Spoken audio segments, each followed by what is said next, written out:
Hello, everyone. Today we're going to be going over the new science behind neurodegeneration and essential oils. Is everyone able to hear me? Yes. Perfect. Okay. So that fixed that. Thank you for your patience, everybody. Okay, so let's let everybody join, and then we will get started. As I was mentioning prior, the subject of neurodegeneration is one that is very near and dear to me. I was my grandmother's caregiver for almost 6 years, pretty much nearly a sole caregiver. And I saw her go through every single stage of Alzheimer's. I saw the indignity of the disease and what it does. It really was able to completely reframe the way I looked at life after going through that experience. And also with neurodegenerative conditions, not just to consider the individual that is happening to, it very much becomes a family unit or even close friends impacting disease because of the unique role that caregivers have to play in this situation as opposed to many other situations. The role of caregiver is one of pure benevolence to begin with, but in neurodegenerative disorders, when that person, the essence of that very person is fleeting, it is a whole other paradigm. And there's not really a way to discuss that if you haven't been through it.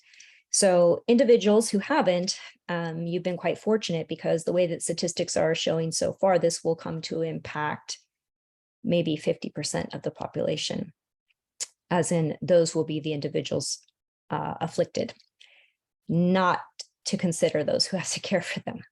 It's pretty horrifying and scary.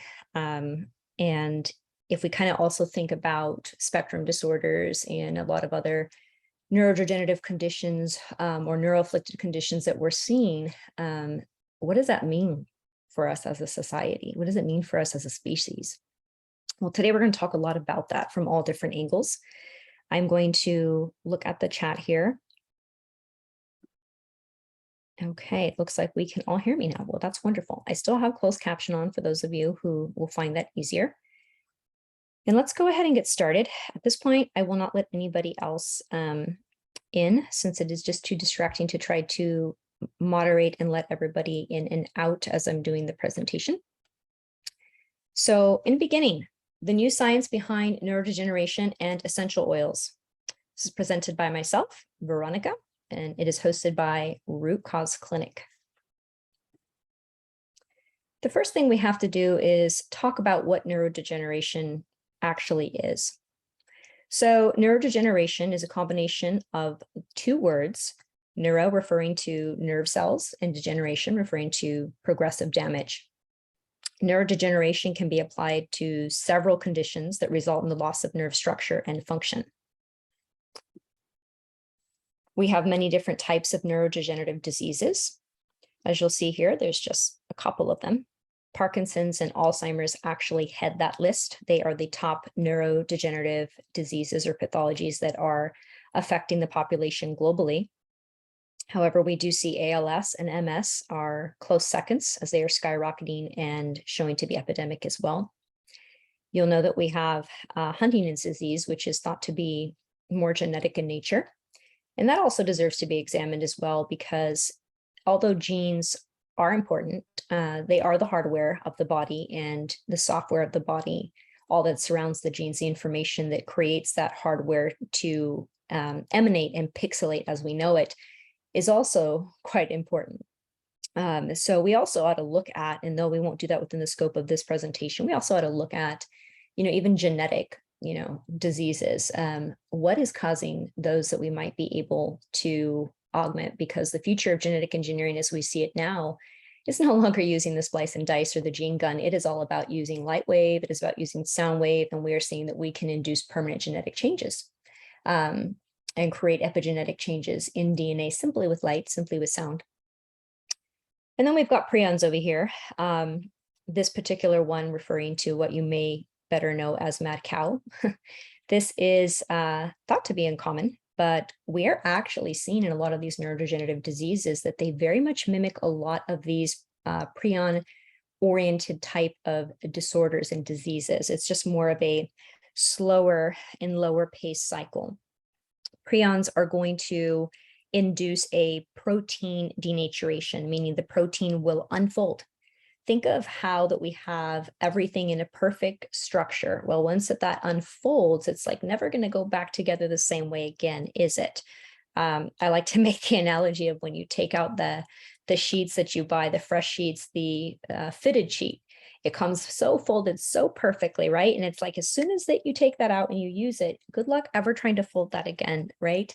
Same thing with, intestinal perforations whenever we're actually doing surgery to try to put the bowels back into somebody.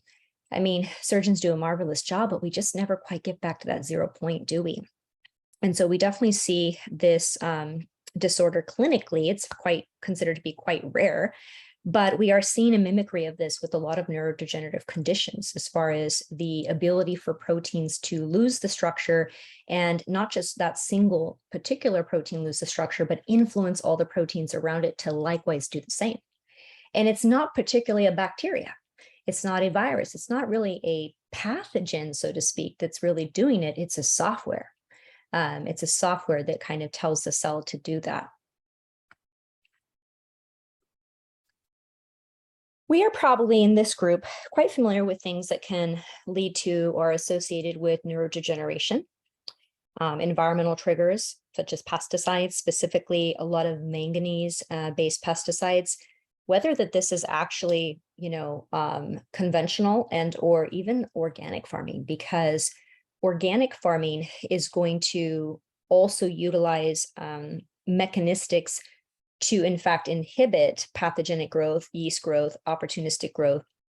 And that will still require a condensing of certain types of elements. In this case, manganese, like I said, is very much used in a lot of antifungals. The type of manganese used may differ, and absolutely organic farming is still worth purchasing because it's going to eliminate just a lot of things that you will get with the conventional purchases that you won't get with organic. But organic, again, is not a perfect system because we still are taking things out of their natural ratios and we're concentrating things. I have spoken about binders and how I think that binders are abused and overused, and that they can serve a purpose when absolutely that the reason for them to be taken is warranted. But just to take them on a happenstance basis or even preventative or prophylactic basis, I see problems with that, because binders are ultimately ultra concentrated humic fulvic acids, and that's not exactly what we would see in our food and in our ecosystem in the food chain. So definitely pesticides, even electromagnetic stress, as we kind of have come into the Wi-Fi era. We are definitely creating a lot of other stressors that we did not have previously. This affects our genetic expression from what studies show us. It definitely affects even the way that the voltage potential of the human being is starting to change. Heavy metals are not just going to be overtly toxic to our cells. They do have a penchant for adipose tissue because the body will try to sequester them. And the body kind of says, hey, well, at least, if I put you here, it's not as bad as in some of these other areas. Problem is that our nervous system tissue is about 30% fat. At some point, when we run out of space in those, adipose tissues, the nerves start looking pretty good and pretty similar. And so we kind of start having some deposits that will actually accumulate in the nervous system. And that, of course, can lead to direct injury. But even more importantly is that we see with the heavy metals is that they can cause polarization issues. Polarization is going to be one of the most important concepts we can really consider. Anything and everything that does anything in the body does so because of the changes in the polarity of the cell. So before that, we actually have chemical reactions going in and out of cells to do whatever it is that they're supposed to do. We have a either decrease in the membrane or a swelling of the membrane based on a variety of different detection systems. But ultimately, the way that this is achieved is by a gradient of ions. positive and negative balances that create the perfect amount of membrane thickness to allow whatever it is that's supposed to come in, and whatever is allowed to go out, to go out. It's kind of like the bouncer system. It's also what allows cells to talk to each other. If they don't have proper polarization, it's like I'm on a walkie-talkie with you and your channel, your frequency gets changed. I can't talk to you anymore.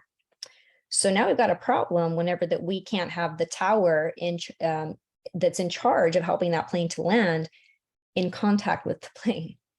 How are we going to achieve a successful landing? We have a lot more risk there, don't we? So heavy metals really are not just about direct injury, but the indirect ability to affect polarization and the way that things get in and out of cells. And of course, we'll see later on in this presentation how that can trigger other processes and problems. Pathogenic triggers are also a big problem. This can be bacterium, and also their associated biotoxins. So not just, what we might see as an overt issue with the pathogen, but what they produce, whether it be when they are colonizing us in excess, and or whenever that they are in fact being targeted or killed off in what they produce. Viral softwares, I refer to viruses as softwares. There's two, I think, extremist camps right now in the natural health industry. One is that viruses don't exist at all, and that to take any type of approach toward trying to ameliorate their effects in the body is futile.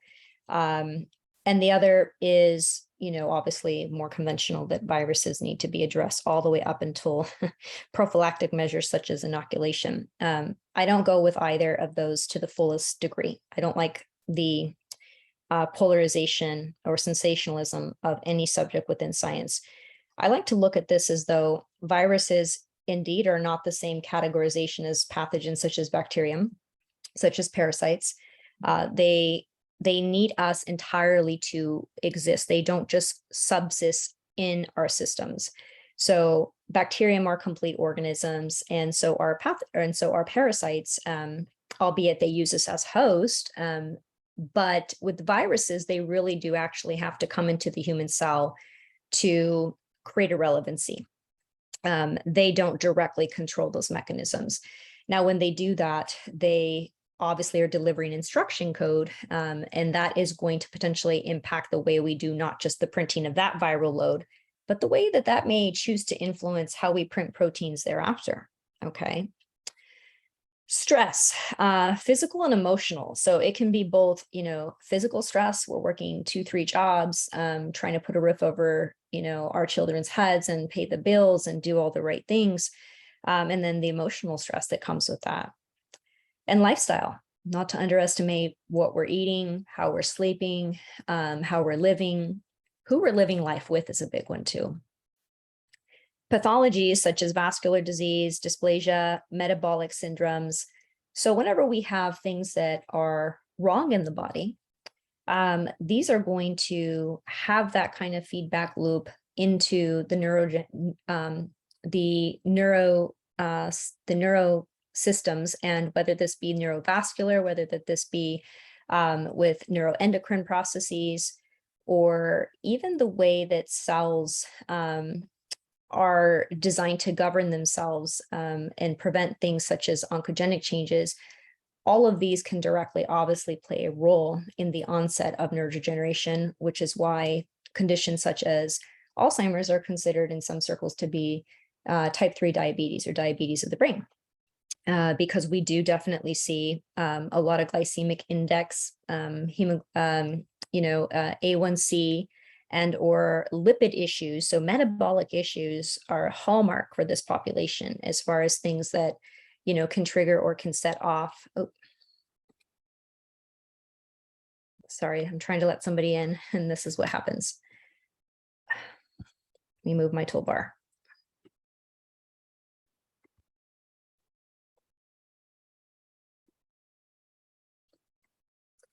Okay, so where was I? Pathologies such as vascular disease, dysplasia, metabolic syndrome. So yes, all of our different types of chemical influences, vascular influences, they can definitely create stress that, can result in neurodegenerative conditions.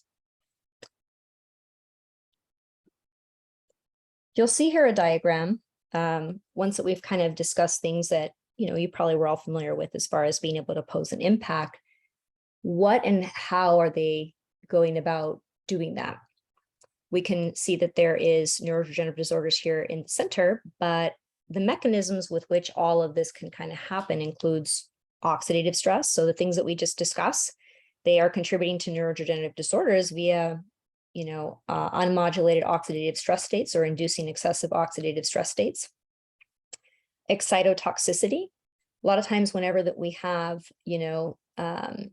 higher voltage, when our polarization, as I mentioned, is, off, or it's too excitatory, or we're having extra or excessive synapsing of the neurons, or a overt immune response. All of this can actually go from, being upregulated to being, a problem, excitotoxicity in this case.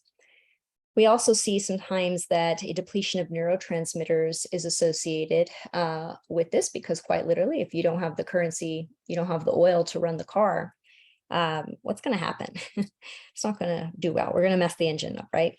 So that can actually be why that we can see a lot of gut-oriented issues within the brain. And there's just so much to talk about in this subject that I won't even be able to get to it all within this one single lecture, because this lecture is really going to be designed to look at understanding neurodegenerative conditions through a sense of smell, and understanding how that's kind of our primary somatic language. It's literally the alpha of all the senses, and it's given carte blanche to make executive decisions.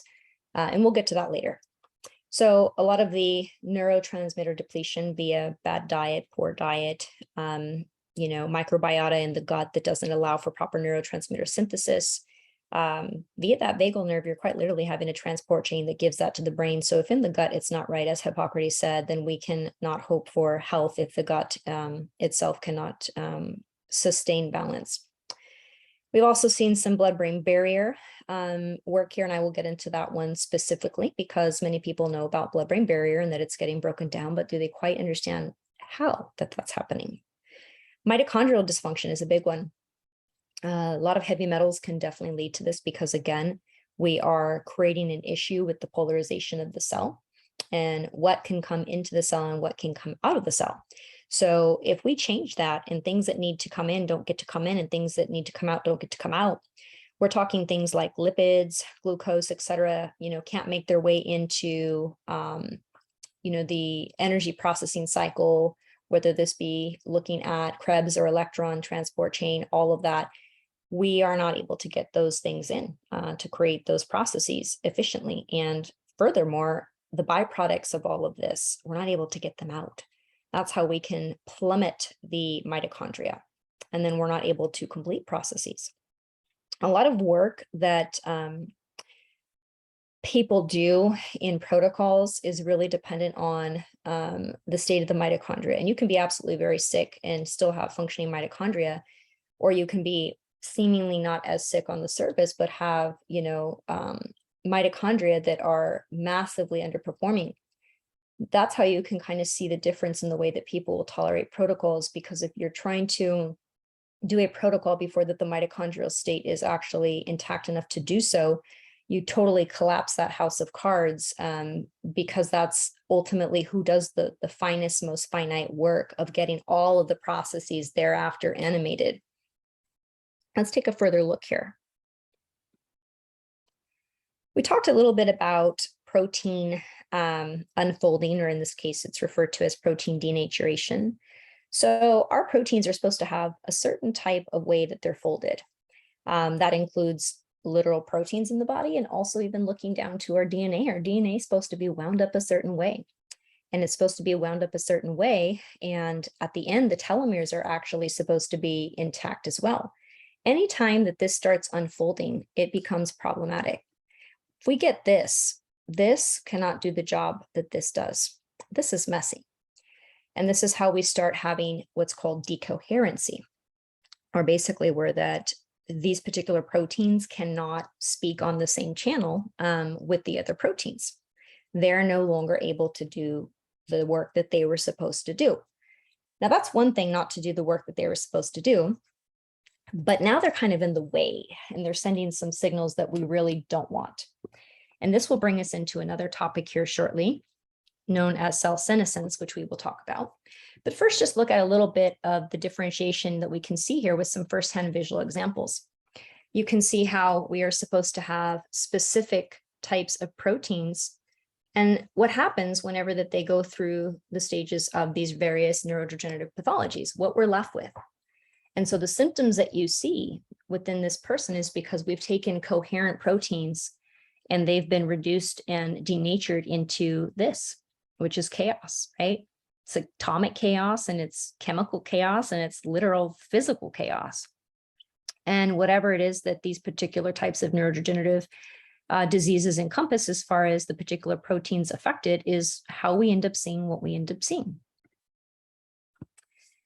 Getting back to cell senescence, this is an extremely important concept that nobody talks about, and I'm not quite sure why.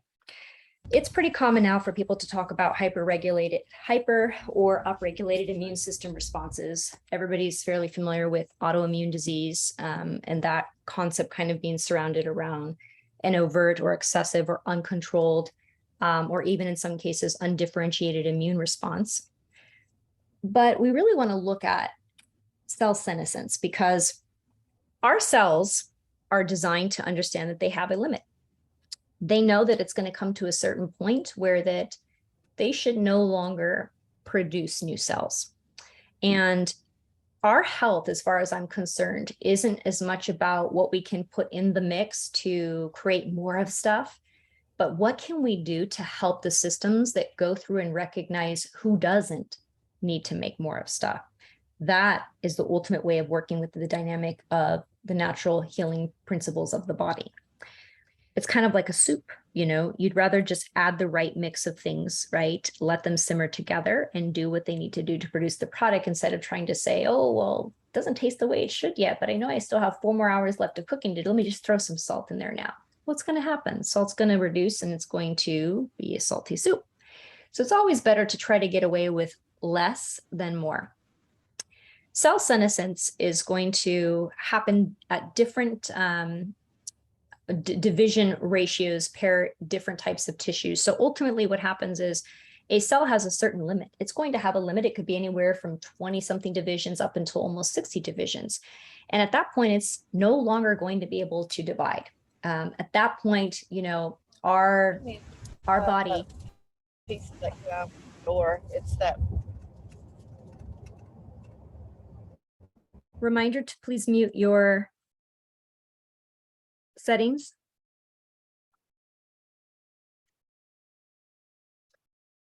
Okay, so coming back to this, where was I?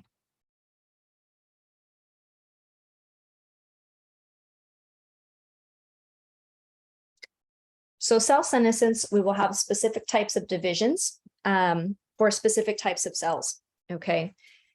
And once it reaches its limit, it becomes senescent. Now, senescent cells at first, when they were discovered, were kind of considered to be bad. But then we've realized, like everything, nothing is completely nefarious in the body. They do serve some purpose.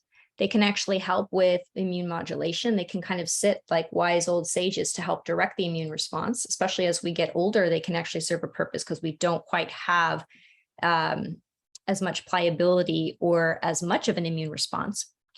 But like anything, you know, there's a Goldilocks effect. We don't want too much. We don't want too little. When we start having cells go into senescence before their time, and also whenever that the systems of the body fail to come through and to actually clean this up, we've got an even bigger problem. It is much better for a cell that is going rogue or not printing the right instructions to cell sacrifice, if you will, through a process called apoptosis. This is where that a rogue design is basically looked at by the body and it said, no, we will not allow you to reproduce. We're not going to have any of your kind here. And it's interesting because I look at that almost as a parallel from the Bible, where that, you know, the curse of a generation will extend 7 times forward. And, you know, the Israelites wandering in the desert, waiting until those generations had died off. And you can literally look at the parallels of design within the human body. Well, we have those inherently within us. And a regularly functioning body will do this for us. However, when we start getting into a crossover of a lot of inflammatory damage and immune deviance, we start having triggers where that cells are no longer able to divide. And unfortunately, this is premature. Now we start having a lot of issues associated with that. And what's more, as you start building up with all of these cells that no longer just not work, but they contribute again, a feedback loop, which is excessive. We go from being potentially that wise old sage cell to actually kind of interfering with the processes, right? Because we still need, like anything in the universities, we want the professors who are those wise old sage, but we also want the new cutting edge ones with a new outlook. That's what keeps us relevant and functioning and advancing and stable, right? Is that balance. But one tipping to one side or the other becomes a problem.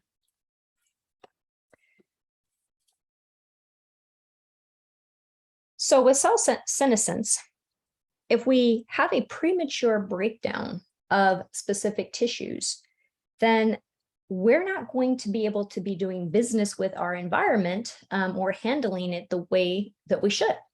Because instead of having our total hand on deck, we're playing a 10-man, 9-man, 8-man game. We've got a lot of people off to the side because of penalty kick punishments. And you go and you try and fight and play when you're down that many men. It usually generally doesn't end well, right? So it's very important for us to take into consideration that, factors such as apoptosis, being able to regulate rogue cells and not let them divide and allow that cleanup to happen, as well as protecting the cells that we do have not to prematurely go into senescence where that they are no longer functioning and not getting cleaned up in that apoptosis process, because that's what happens with senescence, is that we will have a cell that, unlike whenever that the body realizes a cell has been rogue and needs to be broken down, it realizes that it's rogue enough not to let it reproduce, but it doesn't necessarily shut down that template, recycle the protein and allow that to be made into something better and newer. So that's where we kind of get into the problem. So the blood-brain barrier, how does this actually get broken down? Well, we just talked about the senescent cells, particularly when we see that those endothelial cells, which are those, first layer of cells from within the vascular system, whenever that those are going senescent, we start having a big problem with being able to retain what needs to be within that system, and what doesn't need to be within that system, not to be within that system. You see, that's your last link of protection before that hits the bloodstream. And if we're able, even at that level, to keep that level strong, that's why, things that will protect our endothelial tissues are very important, because they will help with that blood-brain barrier. But if we are doing things that are injurious, or if some of these other parts of the nervous system that surround the endothelial cells or really heavily comprise how they're going to function are in fact creating a problem, where that we throw, the cellular replication process off to where even prematurely it begins to shut down and we lose the function of cells. Quite literally, we are breaking down that blood-brain barrier. And we're doing that, and we're having more exposures than ever before in history. Some other things we see refer to something called oligodendrocytes. And these actually are very important in the myelin sheath lane, and we'll talk about that later. But we also see if those go senescent, well, that sounds a lot like MS, doesn't it? So what kind of things might be triggering cell senescence within those particular types of cells? Then we've also got neurons themselves, astrocytes, which play a very crucial role, which we'll talk about here next. You can actually see this whole diagram. So we've got neural stem cells, right? These are the progenitors or the pluripotent cells that they have the potential to differentiate into all of these guys. And then you've got your actual neuron, right? Which is where we have the functioning, the synapsing, the relaying of information and electrical signals. We have the astrocytes, which do play a protective role, but they also do a lot of restorative type of protection. We have the microglia, which do a supportive role, but they do so mostly from a very defensive type of standpoint. They will create those inflammation cascades. and the astrocyte is a little bit more reparative. And then we've talked about the oligodendrocytes with the myelation. And we'll talk about why myelation is important in a moment. And then you see the endothelial cells that we just mentioned with the literal direct last frontier of that flat tissue from within the vascular lining that keeps the outside world out to not hit the bloodstream and keeps the blood in and not allowed to mix in with these other areas and other front lines that are doing the blocking and they're doing the filtering and the fighting against the outside environment when necessary. So what exactly are neurons? Neurons are information messengers.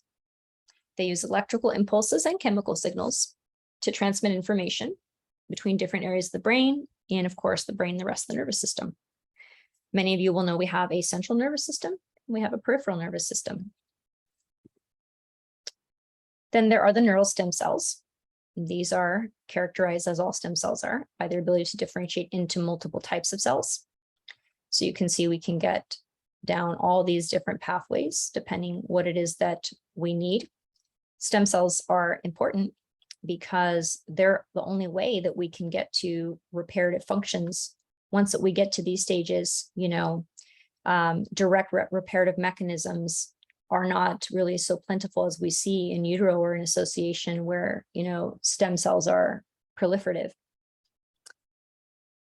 We also see that this is something that, while that science has said is limited, it is possible. We do see some neurogenesis. We just haven't been able to unlock that 100% per se. So from getting out of that diagram, we can focus a little bit more specifically on the neuroglial network. Okay. So we have the astrocytes and we have the microglia. Astrocytes are kind of like macroglia. They're bigger. They're much bigger than your microglia. And you can see here, we've got astrocyte, we've got the cell body, we've got the microglial cells. Parts of a neuron. Another diagram here. We've got our dendrites hanging out here. We have the axon where this literal, almost, if you will, copper wire like we would have in our, extension cords at home goes through. And then you've got that insulation, right, which is that myelin sheath, which is like that black or the white coating that you'll have on your electrical copper wiring or whatever type of wiring that you have. Why is that important? Well, it protects it, right? What if we just had all these open wires everywhere? First of all, not exactly the greatest idea, but not just in addition to protecting those wires, that insulation actually allows for more efficient transfer of electrical signal. And so it actually serves two purposes. In fact, myelinated tissue will be more proficient and faster in its conductive processes. It will be faster than non-myelated. The reason why that we kind of have things even Steven, if you will, in the body is because the non-myelated tissue is much smaller in diameter.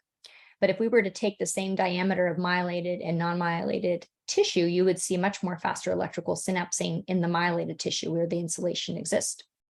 It's just we don't have that on all parts of the body because there are strategic reasons why that we want certain systems to function at certain, synapsing speeds, while others are perhaps a little bit more subdued. And then the dendrites in a close-up over here. So getting back into astrocytes.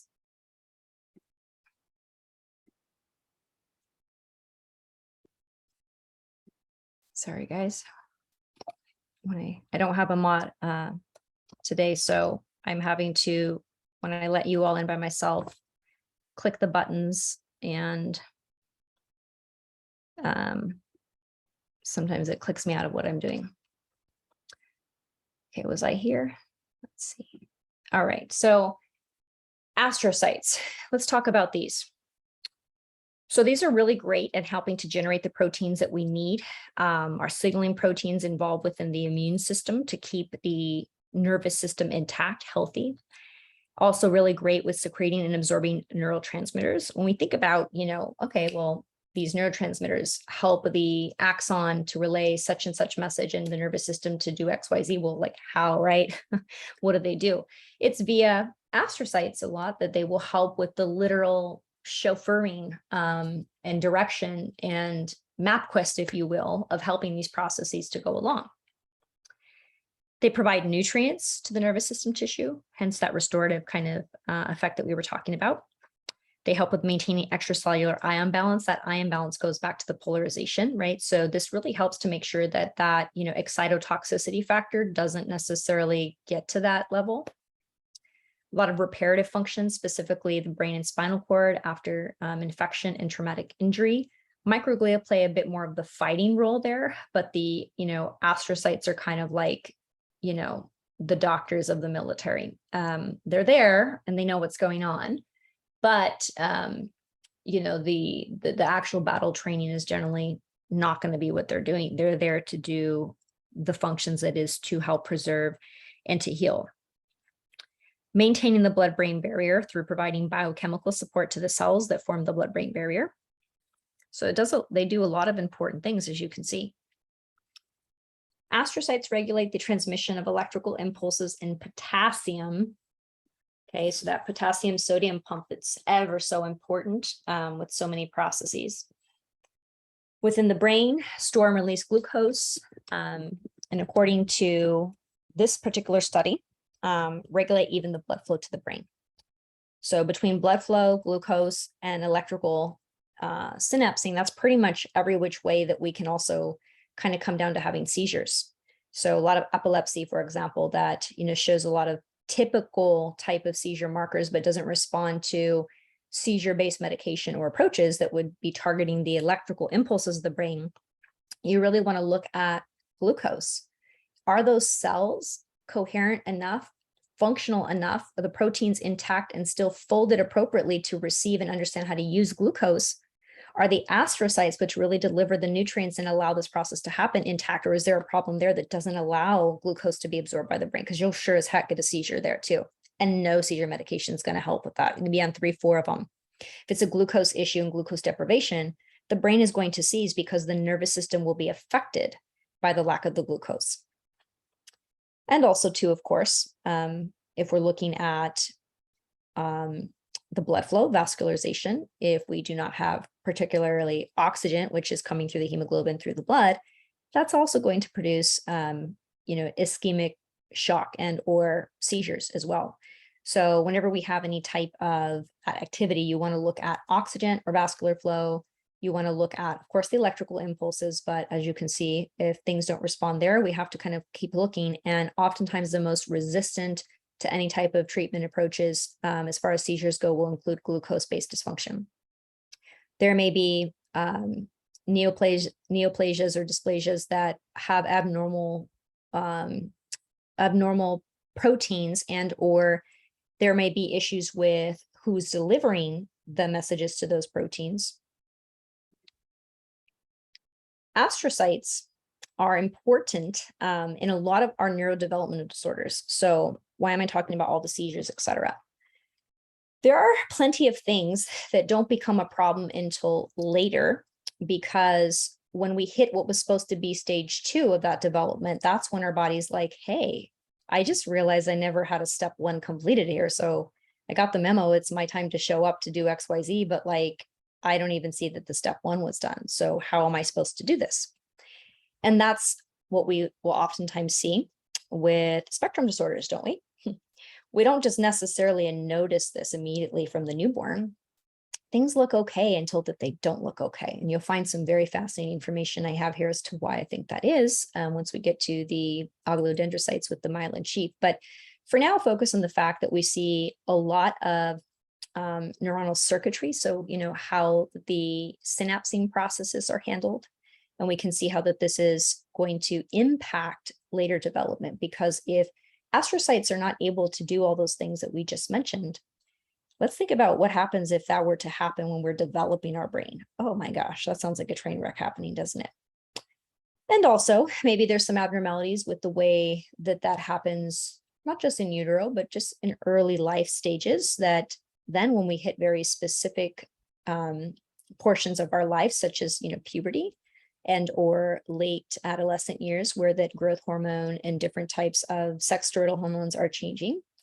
That's a development process, right? And it's contingent on having other things have gone before it to allow it to do that. When the body gets into that stage and maybe realizes like, hey, I didn't actually see that I got the first portion done, but this process is already in flow, so we're going with it. But we didn't have that first pillar foundation that we should have had. And then we wonder why we see things always emerge, usually within a certain age period, like schizophrenia. We are seeing that younger and younger now too, by the way. So the breakdown of everything that I'm talking about is happening more tremendously and more rapidly. But typically that was a disease that was not, or disorder that was not diagnosed until, the late teens. And that is because of the fact that that is associated with, the way that neuronal circuitry is going to be developed. Now we get into the microglia. And these are the other second type of neuroglial cells, right? These are micro because they're small. So think of those astrocytes as your macroglia, all right? Microglia, well, that yes, the astrocytes do kind of, participate around immune system processes. They're not like the main militia there. Like I said, they're more like the medics or any of the doctors serving in the military, et cetera. And the microglia are really like the soldiers. So with that said, they're the ones that go out, identify threats, and they do stuff about it. And that's good because this is going to be what would keep us, alive. But it can also incur a friendly fire response too, just like we see with, when we go to war with the military, right? These act specifically, however, like a macrophage, which is more of this phagocytosis, digest, engulfing way of dealing with threats, as opposed to just the creation of a more, Th2 or secondary or adaptive immune response where we're dealing more with antibodies. Doesn't mean that that can't develop here, but that's a whole other separate lecture. So when we deal with macrophages, again, in capacity as far as how we're acting, we're going to be dissolving and breaking things down. So now can you see the connection between why some of these particular neurodegenerative disorders look a lot like prion disease? They don't necessarily have a true prion disease. They did not get exposed to a prion from mad cow or from the environment, but their cells look a lot like it. Why? Because from within these distorted microglial protective or what should be protective responses have become pathological. And that is the double-edged sword of the microglia. They are, however, extremely plastic, meaning that they're, very viable and adaptable here. And they can definitely via chemical detections. This is important to remember because those chemical detections that we get, the most primordial way that the microglia actually get them is through the scent of smell. And we'll talk all about smell later on. What happens is that the microglia will literally have structural adaptations in response to what it is that we're having come in as a chemical signifier. And that actually, even if we look at that breakdown, scent is an electric experience. It's actually, you'll see the different effects that scent and essential oils have on brainwaves, and that is because it's not just a chemical effect. That chemical has a frequency, and that frequency has a wavelength, and that wavelength is being transported to the brain via the olfactory pathway, and then the brain has a categorization as to what that wavelength relevancy means. This is vanilla. This is homemade pie. This is putrid milk. Yuck, right?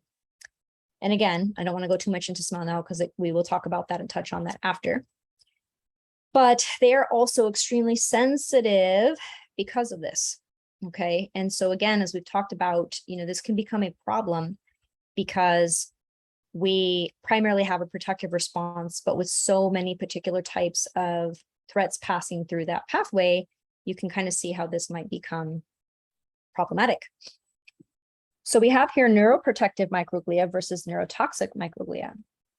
And you can see how that this is also going to engage the astrocytes because who's again having to pick up all of that friendly fire? If we look at what happens in the military, well, we've had a lot of friendly fire or we've had a lot of injury.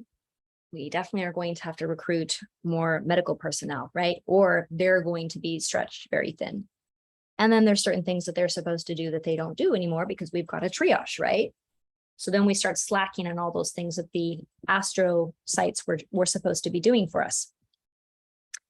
We can see particularly with microglia when they start getting into this, the good, the bad, the ugly part of their potential, they actually release themselves cytotoxic substances in the process, even such things as hydrogen peroxide. So if the peroxide is coming up on your RCC scans, it can actually be a sign that the microglia are in fact excessively stimulated. We can also see nitric oxide. Nitric oxide, like everything again in the body, we're going to see this be something that can be good when in balance. It allows us to deliver immune system messages. It allows, the flow of proteins to go deep into the depths of all the capillaries and tissues they need to go. But likewise, if this is too upregulated, we are blasting and hammering in these proteins into tissues that are like, okay, wow, geez, stop. And it's excessive taunting to the immune system. It's excessive inflammation that is then made. You can also see glutamates. These are excitatory in nature. And so likewise, we're going to create issues where that we're going to become excitotoxic potentially. We're going to draw up and use up all the GABA, trying to be able to balance that. And we're going to literally have a vehicle or a nervous system with the foot on the metal, pedal to the metal, if you will. And that brake is just not working. We're not designed to work like that. It goes without saying that this can damage the cells. And when we see that the cells are damaged, well, we see that those proteins come undone. They can't be coherent and talk anymore.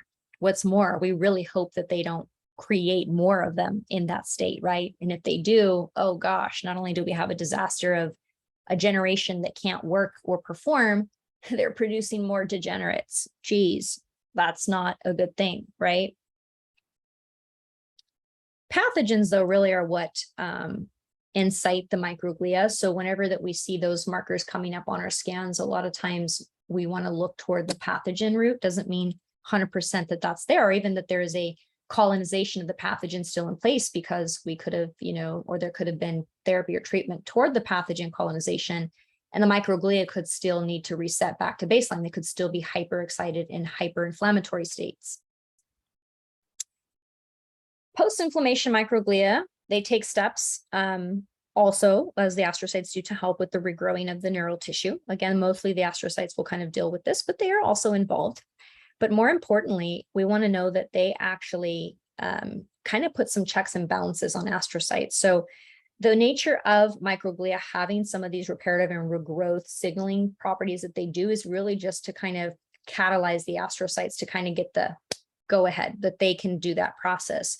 So if microglia are instead stuck up in this excitotoxic state, releasing all of these other compounds we just talked about, they're not going to be releasing the regrowth of the neural tissue and signaling to the astrocytes, hey, buddy, time to step in, right? Again, think of that analogy with our military front line or the troops. Doctors don't just go into the battlefield on the middle of war, right? They've got to have a certain level of security that's secured for them by the troops, by the forces, to go in and to do what they need to do. And that's kind of the way that this message system gets passed from the microglia to the astrocytes. But if microglia isn't doing that, then guess what? Astrocytes don't get to do their work anymore either, right? So as you see, one area affects another. One life can affect another life so drastically, right? And it reminds me very much for like the ACE2 and the ACE receptors. ACE2 literally controls ACE. So if you affect ACE, if you affect ACE2, you don't just affect ACE2, you affect ACE2. You affect ACE 1, 2, as in TOO. So astrocytes and microglia, again, just to kind of reiterate that, we do a lot more nourishing with our astrocytes as opposed to the microglia, which really just kind of have a few properties up their sleeve for that to trigger the astrocytes to do most of that work for them. Think of them as kind of like being certified in like, basic first aid and immediate triage, but they're not the ones going in and doing, the detailed work, the surgery, etc. We also see that with astrocytes, having been more involved in the neurodevelopment disorders, such as, autism spectrum and schizophrenia, because of the role they play in the, delegation of nutrients, delivering of neurotransmitters, and allowing all that needs to be done to allow the growth and the development of all of these systems to be intact. We see, on the other hand, that the microglia have really been shown, because of their overt ability to potentially go rogue or be excessive and to destroy or degrade the proteins in the process of doing so, we see more pathophysiology kind of aligned with that. So this is where we would see things like Tourette's, we'd see, obsessive compulsive disorders, we'd see even just downright, pathologies that would develop, such as with, MS, ALS, etc. Here we have just another diagram, and you can actually see this refers to sleep. It's no wonder that sleep is one of the biggest predictors of neurodegeneration in the future. And in fact, I can attest to that. My grandmother, I do have short sleeper genes in my family, and my grandmother had always been that way as well. And it wasn't anything unusual for her to never really sleep more than 5.5 or 6 hours her whole life. And maybe even again, maybe there's consequences to that for us short sleepers, and we're just disconnected from feeling the effects of it. But when she started kind of having the first signs of issues with her memory and with Alzheimer's, well before she was ever diagnosed, she started having trouble sleeping. And this was a woman who would go out and she would work like 8 and 10 hours in her yard every day from sunrise to sundown. I mean, she was a woman at late 70s, getting upon her early 80s, that was able to dig out a 20-year fig tree by herself because she didn't want to wait for her gardener. Why wait for tomorrow when you can do it today, right? That was my grandma's attitude. So imagine the physical force and the determination of this woman, right? And so she would always work very hard. She had no problem to get up and to go to sleep. Really a woman living in cycle and sequence with the earth, because she was also an agriculturist. So that shift was something that was very different. And she, of course, was given all the pills to do this, and to, from Ambien to, other tranquilizers. And that started creating its own problems with her. And to be honest, I think that was kind of a kickoff or a tip off for a lot of the pathophysiology that we see associated with Alzheimer's. And if you look at what and how that drug actually works, and the people that they're reporting these dissociative states, blackout periods, entering in the middle of the night, not remembering what they did, people even driving places. Think about that for a second. Anyhow, and coming back to this subject, we really want to kind of intersect into the next category here, which is, who kind of allows these guys to communicate with each other? Because there's always a middleman, right?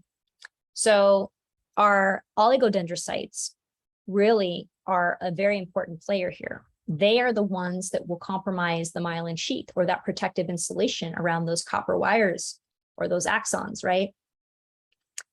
We see here that astrocytes activate the microglia when enabled to prevent pathogens from permeating the blood-brain barrier. And in turn, microglia activate and secrete molecular signals to trigger reactive astrocytes to reduce neuroinflammation.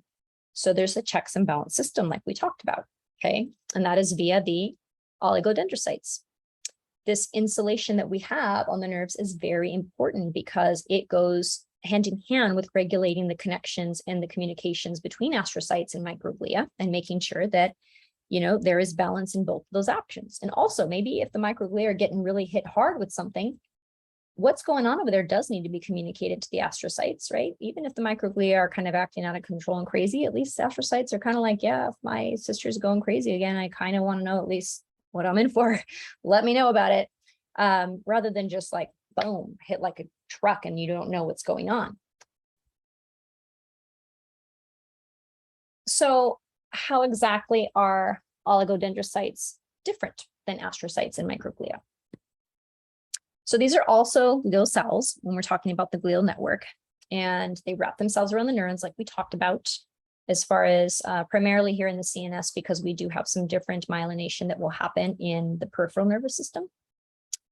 They are responsible for maintaining this myelin sheath, and this is what surrounds that axon of the neuronal circuitry. They will not necessarily provide nourishment the way that astrocytes do, with kind of that medic, doctor kind of analogy, and the microglia being like the front line of the actual military. But what they do is they facilitate a communication between. They are that middle unit that is, after the front line, and those Marines have went in there and done what they've done to make sure that, we can bring our full forces in. They are the ones to make sure that we communicate this to the medics. Communication is everything, isn't it? What is myelin sheath? Well, this is, as we've talked about, basically, if you were to look at your electric cords in your house, it's not that black stuff that's creating the signal. That's just insulating it so that we don't just have all these wires open everywhere. And also it helps with the conduction of the actual signal. Myelin particularly has low capacitance, and its high electrical resistance allows it really to be a great insulator. So it actually increases efficiency, as we've talked about. Now, it's important to understand that our myelin sheath, just like we might imagine and know that the brain doesn't come fully assembled right out of utero, our myelin sheath also isn't developed up until we're probably like 30 years old. So that's probably going to throw many of you for a loop, because you probably figured, well, I get my brain is growing new pathways and all these things are happening, but I would think that the areas that are supposed to be myelated would be myelated, right? Not so. So a newborn's brain works considerably slower than an adult's for that reason. Transmitting information is 16 times less efficient because we are not yet myelinated. The speed of neuronal processing actually increases dramatically during infancy and childhood, when it reaches its maximum at about age 15. Okay. Maybe is that why teenagers are so sensitive? Most of this increase is due to the gradual myelination of nerve cells, right? But myelin is very dense, fatty substance, and it insulates axons much like the plastic sheath on a power cable, which we just kind of made that analogy on. It also helps prevent the crosstalk, and that's another thing that I had neglected to mention, which is you don't want electric fields to form and distort your flow or your channel of energy or electrical energy. You ever heard of a thing called dirty electricity? Yeah, well, that's because you have a bunch of wires that are all running together, and guess what? One electric field over another electric field over another, we start creating a field within all of those, and that's considered dirty electricity in building biology, and that can create, EMFs or a stressful surrounding energy or influence to a home. Mind you, they say at 60 hertz or higher, but that can also happen in the body, right? We have wiring in our houses and we have wiring in the body. So it's not that it's possible just for your house and not possible for you. So myelin sheath is also an intelligent design to make sure messages aren't going to be distracted by static, because there's a lot of other processes going on that they have to happen. And we can't have this horse without the blinders who's distracted by every little bit of stimuli or influence. We see that in the first 2 years, again, is kind of the most rapid period where we see a lot of that myelination happening.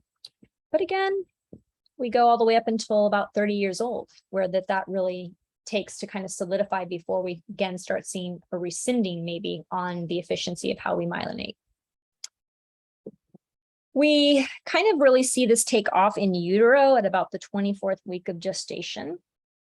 So it's not that nothing really happens prior. We have a lot of neurogenesis, right? That happens in those months prior, which is why they say those first 3 to 5 months, the nervous system of the child and the brain and what we do at that point is very imperative, because you're quite literally setting up that baby for the nervous system stem cells and the neurons that they're going to have and the quality of the neurons that they're going to have. But after the 24th week, when we've kind of somewhat established that, we then kind of start getting into the myelination once that we've had the nervous system framework go down. So now we're putting up the drywall on the frame.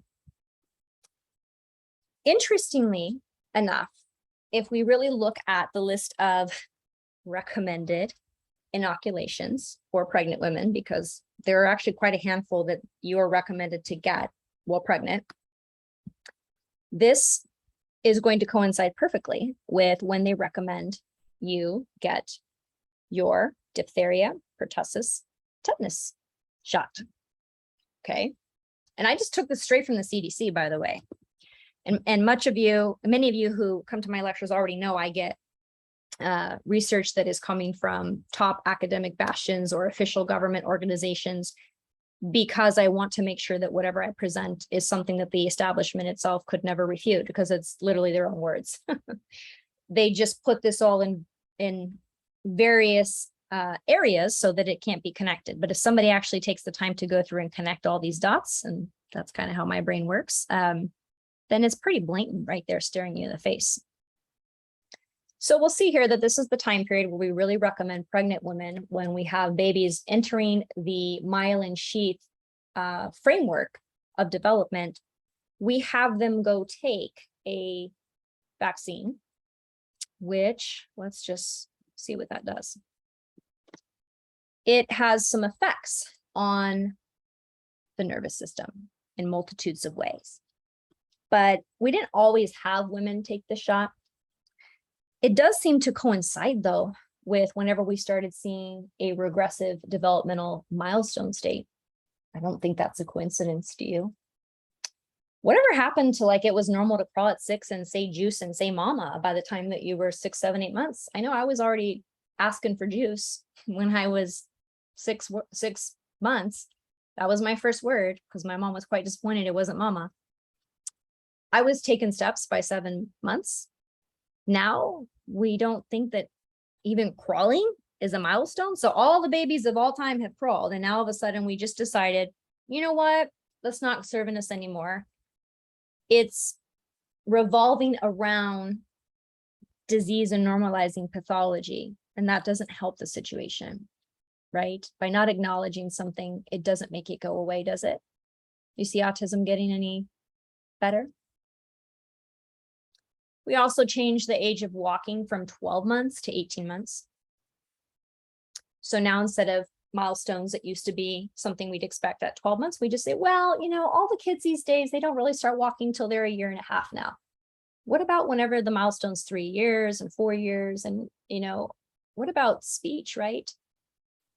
We have a lot of children now who may not speak until they're 5, 6, 7, 8 years old. That's not how that used to be. Mind you, growing up, I do recall a handful of friends that they had siblings with developmental disorders, you know, Down syndrome and or, you know, again, developmental disability. But I don't actually recall a single friend or somebody that I went to school with that had a sibling that had what we would characterize as autism. Now, I'm not saying that nobody had that, but now everybody knows, not just one person. It's not just a single degree, a couple degrees of separation. Everybody knows many people or many families who are afflicted by spectrum disorders or children that are experiencing neurodivergent types of issues and or conditions. So interestingly enough, a lot of our milestones that we are basically changing have also coincided whenever we really started instituting or having pregnant women to take this shot or suggesting they take this shot, which actually happens during that very critical myelin sheath development, right? My term here of myelation and men is kind of a take on Steinbeck's Of Mice and Men, for anybody who's ever read that novel, one of my favorites.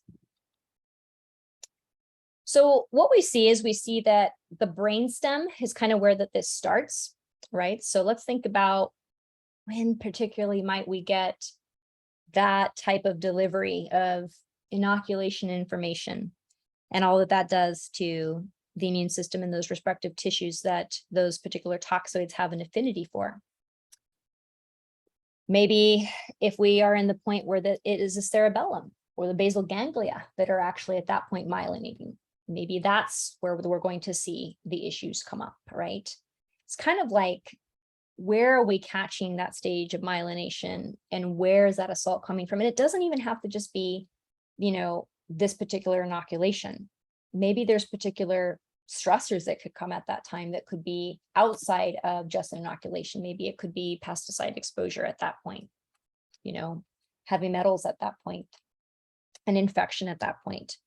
So it doesn't just have to be inoculation, but I find it pretty darn interesting that we can correlate literally statistically and look at whenever that was introduced by the CDC and put on the schedule for pregnant women to have at the week or the weeks right thereafter of myelin formation in a fetus, and then start seeing all of these conditions that you'll later, after I get to the next couple screens, see and milestone delays in our pediatric population are directly related to a lack of proper myelin sheath development. From there, we also see the occipital and parietal lobes, and then the temporal lobes. So depending what kind of functions we see are limited and or affected, we want to look at the portions of the brains that govern those. And then you want to kind of look at the timeline of development from the fetus from that 24th week forward, when the myelin sheath would be laying over these specific respective areas. And we might be able to kind of time that up with certain activities or certain decisions or things that we made or chose or exposures that could explain why that process never particularly got to be completed as it should. If when you were supposed to myelinate your temporal lobe, you didn't, or you kind of did a half job on it because of what was going on, because there was other things taking from that, do you think that might matter later? Oh, yeah. Oh, yeah. So at this stage, motor and sensory systems are mature once that we kind of get through those first 2 years. And the myelination of the cerebral hemispheres is pretty much complete if we get through that process intact. Again, maybe we don't because of reasons that I've mentioned. From there, we actually kind of hit another development stage between 5 and 7 years. So I have this little kind of illustration here where we see a smaller, younger child, probably who's already completed, obviously, that 2-year development, which is a very principal development for the myelination, but they're still not all the way through their myelin development. About 5 to 7 years, we actually are able to myelinate some of the thalamic portions. And this is very important because this is where we're going to be relaying information to the cortex to determine if something is a threat or not.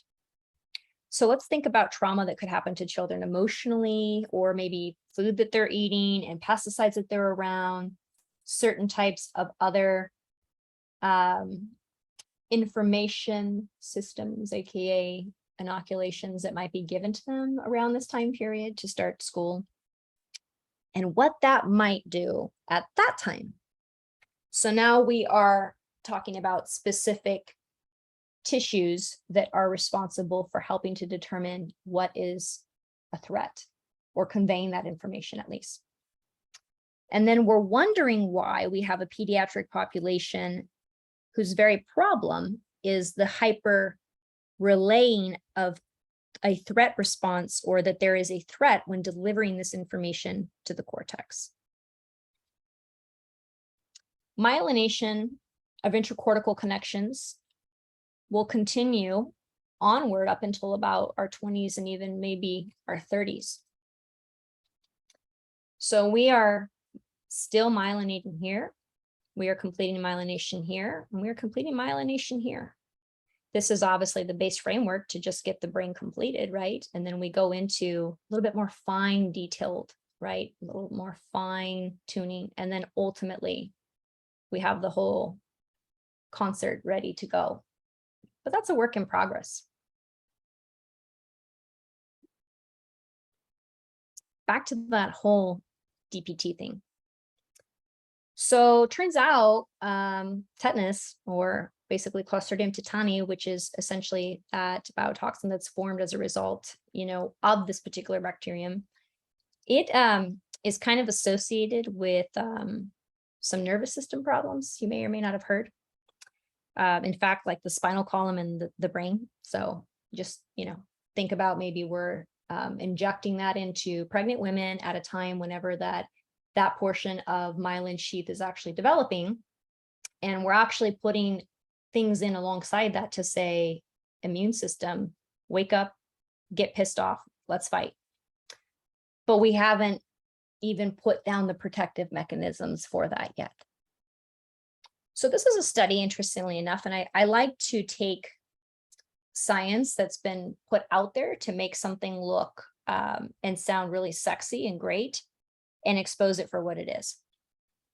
So this study was actually saying that for MS, oh my goodness, if we were to actually give, tetanus vaccines, or if we look at the DTP, and we see that this is actually helping them because it's probably, stimulating their Treg cells, which are responsible basically for having a protective or modulatory effect, because it's essentially kind of stimulating the more repressive or depressive or modulating or inhibitory types of immune system signaling. And we see that this is a good effect for those with MS, right? That's what we're selling that vaccine as now. So let's just think about that for a second. This inhibits, right? It suppresses.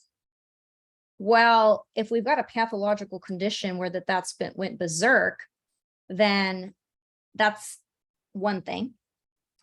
But if we're putting that into a template that has not even been formed yet, you are drilling away something before that foundation even can be set.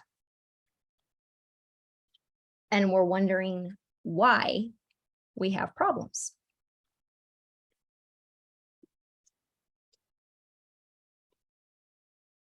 Anybody remember DDT is good for me? That song that they sang to everybody. It wasn't just that it was not bad for you, it was good for you, supposedly.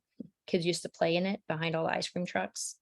Cigarettes also used to be good for you too. And there's quite a few drugs that they said were fine for pregnant women to take. And then they had to call people back later and say, hey, by the way, your kid may need to go do a cancer study. And oh, sorry that your baby was born without limbs. And, it was safe till it wasn't. Well, in this case, if we look further into it, there's some more studies that not just the tetanus or the tetani portion of that inoculation, but you can look at the diphtheria toxoid. And we can see here that this actually specifically has a demyelinating effect. So at the time that we are trying to achieve myelination of the nervous system, we're talking you're building that foundation that's going to be setting the stage for the rest of this individual's life. And we are putting something in that literally breaks that down. Okay. You can see 7 out of 10 of the guinea pigs here actually statistically were relevant in the demyelation effects that they showed. And this was actually even a small dose.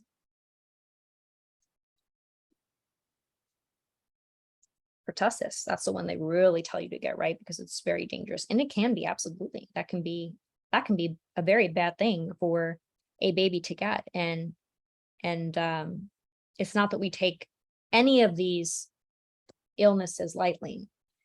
It's just the proposed solution that is being said to be the savior here. It's just not so.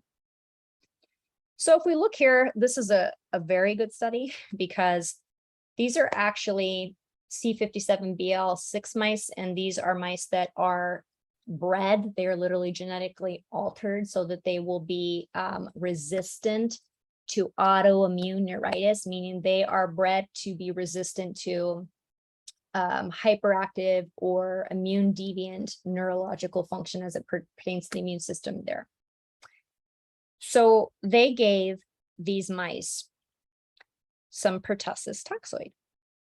Okay, mind you, they're genetically engineered to be very resistant to any type of this, neuroinflammatory processes that we see associated with the neurodegenerative conditions. Well, what happened here? We saw that demyelation also occurred here in mice that literally are bred not to have this happen to them, people. What is that doing to a fetus that has not even developed yet? And not even just a fetus. I mean, now, of course, we can see the link between that and spectrum disorders. But can we also see the premature breakdown of our own people who didn't necessarily pass through this in utero, but pass through it with every waking step that they take because of just the way that we have phased this into the system for everybody on their schedule? And it's not just immunizations that do this. You know, there's a very provocative way that those come to kind of the top of the list as far as I'm concerned, but there's plenty of other exposures, as we've discussed before, that can do this. But we were able to break that myelin sheath in mice that supposedly that was not supposed to happen to. Another thing that usually happens around that time period is when we go into that third trimester, we get sonograms, don't we? And it's great, you get to see your baby and nothing like it, but I'm not necessarily convinced that's the best thing. Remember, we're also using ultrasound and sound wave to do things like break up kidney stones. Not that that is a bad thing, because I think using frequency to do all these things is literally what we should be doing. But you got to ask if maybe the fact that we've got a developing life in there might ought to change our considerations for what we're subjecting, what kind of frequencies we're subjecting them to. Because that frequency is an instruction code, just like you see with using laser for surgery, for restoring somebody's vision. We're going in there and we're literally altering and creating a different software set for that hardware to function as we put that software system in there to do so. The same thing with sound and breaking of kidney stones. The same thing with any and all frequency therapies that we're doing. You know, they have studies now that show that the future is probably going to be as simple as getting nanoparticles attached to these dead neurons and or cells, and simply by using a specific wave of light, being able to turn them back on, as in literally bring back these cells from the dead. So as far as that premature senescence, where cells are breaking down because of various reasons and they're no longer able to produce, but they didn't get kind of, you know, taken care of in the apoptosis process and cleaned up, and we've just got all these dead cells sitting around. Yeah, it's kind of like having a bunch of, you know, dead bodies around, right? That's not exactly a good thing. There's a way that that needs to be taken care of. Well, I'm convinced that this is something that might need further examination, because we also, again, see this kind of coincide during that myelin sheathing area. And we actually can look at a study where that we see that rats at this age, which are basically equivalent to what they consider to be that 4 to 5 month mark for a human fetus, the ultrasound intensities were consistent. It's not just that they put some massive levels. A lot of studies they'll say, you know, this was found to be, you know, not good. And it's like, well, you gave them like 50 million times more than what they would ever really realistically get. So how good is that study? No, this is literally the equivalent of what would have been the ultrasound that a human fetus would have received per the ratio for the rat fetuses. What did we see? We saw that there was demyelination. Okay. Just food for thought. I have a little hypothesis on all of this, and kind of goes back to just looking at patterns of things, right? How quickly we forget to learn from our own history of science. Maybe perhaps purposely so. We've designed it that way. Well, do you remember whenever, probably you don't literally remember offhand, but, you know, antibiotics, when they first came out, it was this kind of on the back burner experimental, you know, therapy that was in the works. And the first person that received this was basically what they had pronounced dead. This person had, you know, a infection. And as a last resort, they just said, well, let's just give her this.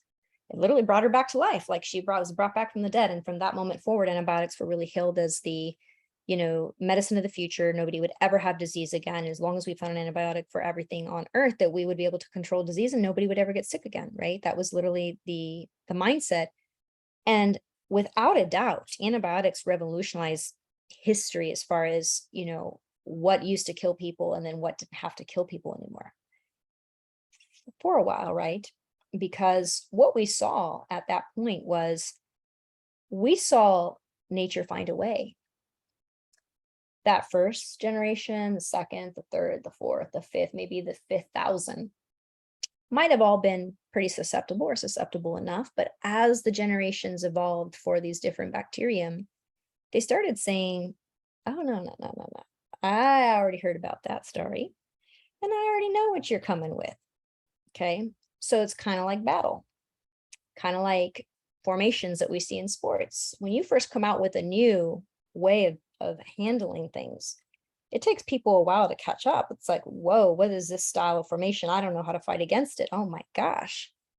Until that you get studied enough and there's a counter attack that is now in place. And that's exactly what we're seeing built into the bacterium, except it's literally built into their genetics. And so now when we throw the antibiotics, bacterium are there waiting, arms crossed, kind of like, I've called your bluff, honey.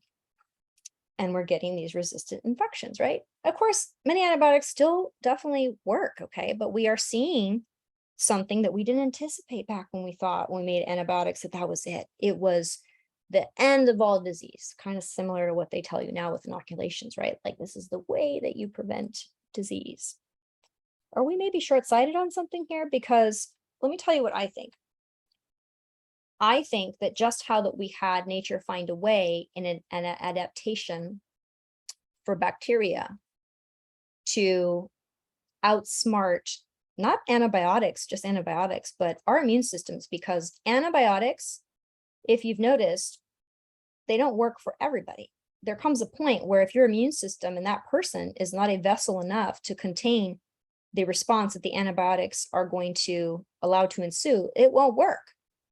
Okay, so in all of this process, the bacterium have not just learned to become resistant to a specific just chemical and drug, they've learned your immune system as well. I believe that this is akin to what we saw with vaccines.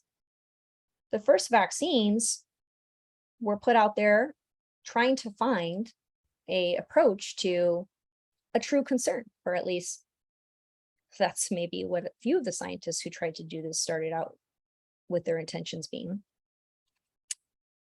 But the problem is that maybe for the first 5, 10, 20, maybe even 30 years, it was maybe doing that, but the bluff got called. Time's up. As we create more and more generations, and they are getting this message passed down through the inoculations, right? Which is subverting the way immune instruction normally develops. It's just subcutaneous, and we put that in, it's like, boom, we skip a bunch of steps of how immunity really should develop. The immune systems of our grandfathers, maybe even our parents, they got duped a little bit. They were like, oh, okay, but our immune systems and our children's immune systems have said, I already know about that. And so there can be a problem with our reactivity to inoculations directly.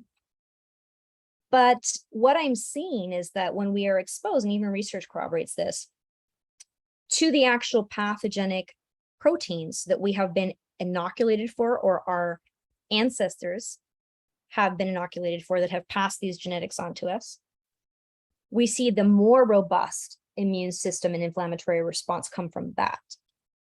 I'm a perfect example. My mother, as a young adult, had rubella.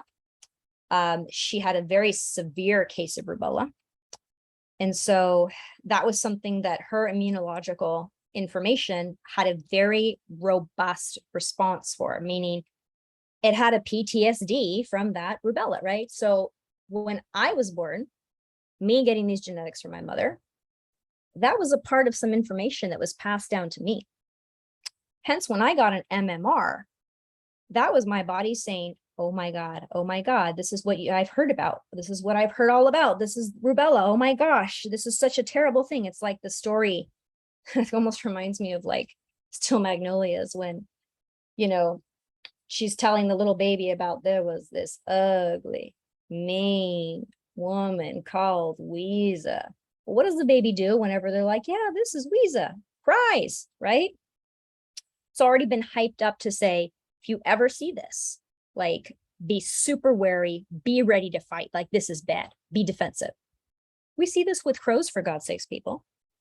Okay. And it's not even that they teach their young this directly, because we'll see 10 generations of crows out. They still know the face of somebody who at one point assaulted their ancestor, even if they've removed them from being able to learn directly with their ancestors this information. So now you go and you present this particular protein or this toxoid, and this immune system has gotten it in its capacity to create not just a standard immune response that it normally would do, but one that has been on steroids. It's brought the machine gun with clips and clips and clips, magazines for days. And then we have the problems that we have, because this particular software that duped our systems of our ancestors isn't duping our systems anymore. Not to mention add all the other threats and things that we have to work against, but it's not only not duping our systems anymore, but it set us up that when we do get presented to these proteins now, we've got that inappropriate, perverted PTSD response. Because our systems are no longer duped, they've grafted and they've evolved to write this into the code for survival, because we've augmented that code by doing those inoculations. That is my 2 cents on that matter.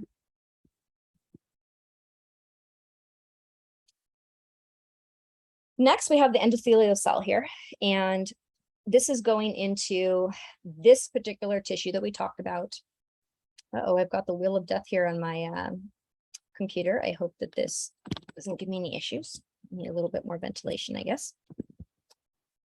So if this goes, so too everything goes to the blood.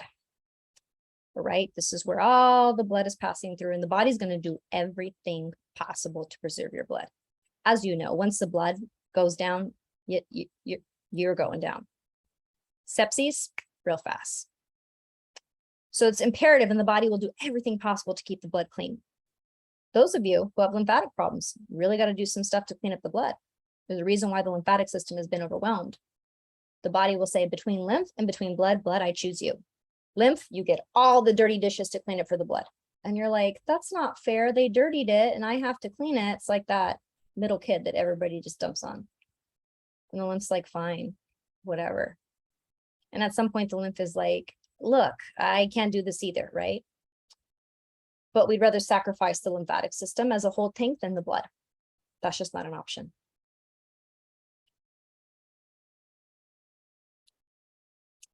So what does all this have to do with scent?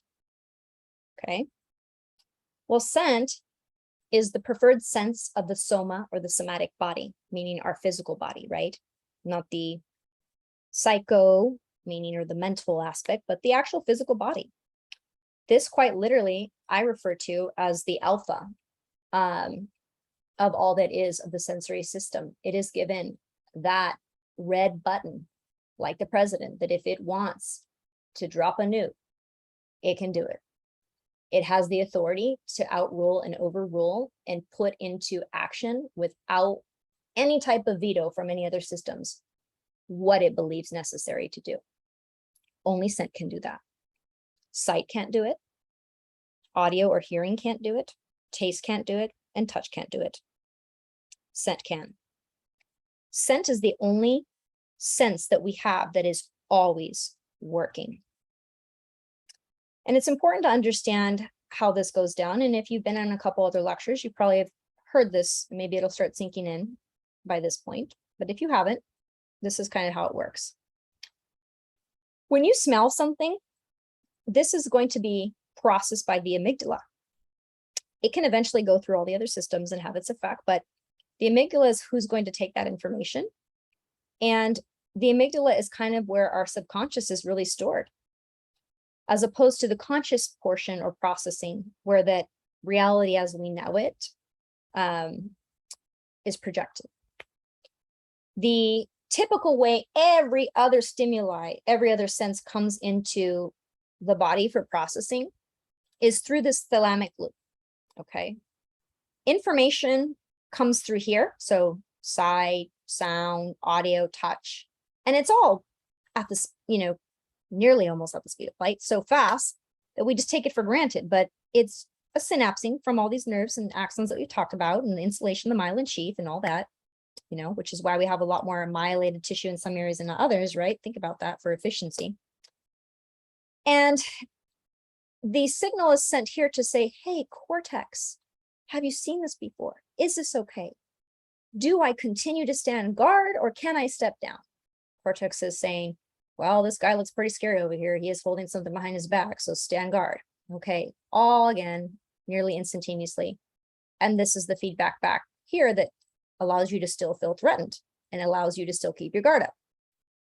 Let's say we're driving on the freeway and a car passes by you and it kind of scares you momentarily because they're speeding. Same thing here. We've got information that gets sent up here to the thalamus. The thalamus goes, okay, cortex, is this safe? Is this okay? Cortex is like, it's all right. It's okay. It's fine. Car's gone now. Just a silly driver. You'll be all right. And then we kind of have the step down response and thalamus is like, okay, I'm relieved. Like initially reaction, stimuli, a little scared, threat cleared, we're okay. Everything gets subjected to this pathway that we've talked about. And many of you coming to Root Cause Clinic will have a problem with this pathway, whether that we're sending, information into the thalamus that's hyperregulated, and that can have to do with myelin sheathing too, because if we've not developed that properly, then we may have some problems with delivering messages, right?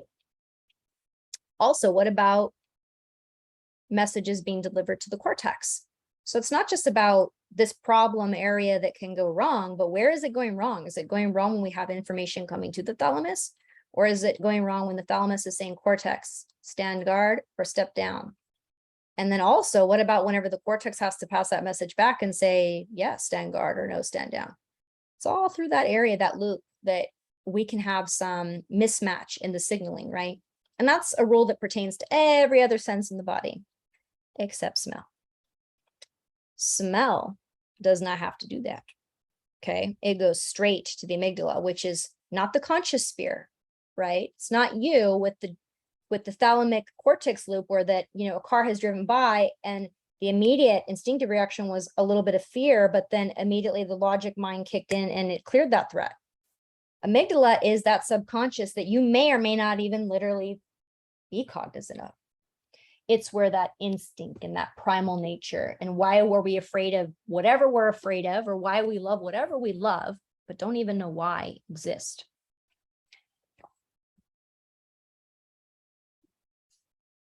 And hence I have dubbed it the alpha amygdala. Our olfactory system is located in the same part of our brain that affects, impacts, and codes for emotions, memory, and even our creativity. Interesting how you might see a lot of creativity over spectrum children, right? But they still might be lacking some of these other functions. They can't regulate the emotion, yet they're so creative. You may even have savants that are formed out of here. It's because of the way that this is being stimulated. Overstimulated in some areas, understimulated in others. At the end of the day, scent is the ultimate software to both our conscious body, of course, but to our subconscious state. This is how we interact with the outside world. Nothing will be faster given to the body or revealed to the body or relayed to the body than what we breathe, what we smell. Light can't keep up with that. Humans don't have the greatest visibility of the spectrum. We see a very, very small portion of it. It's minuscule. We're not owls. And even then, owls don't see all that there is. Our hearing is not that great either. Okay. Our touch and our sensitivity, right? I mean, insects work off vibrations. And taste, our taste, our taste is actually only existing because of smell. We'll get to that later. Smells are handled by the olfactory bulb, and this is a structure that is in front of the brain, and it sends that information to other areas of the body. Odors take a direct route to the limbic system, including the amygdala and the hippocampus. And a lot of the research that I showed with the rats guys was really also, if you read further into the study, it had a lot of relation to the hippocampus as well. And the regions related to emotion and memory.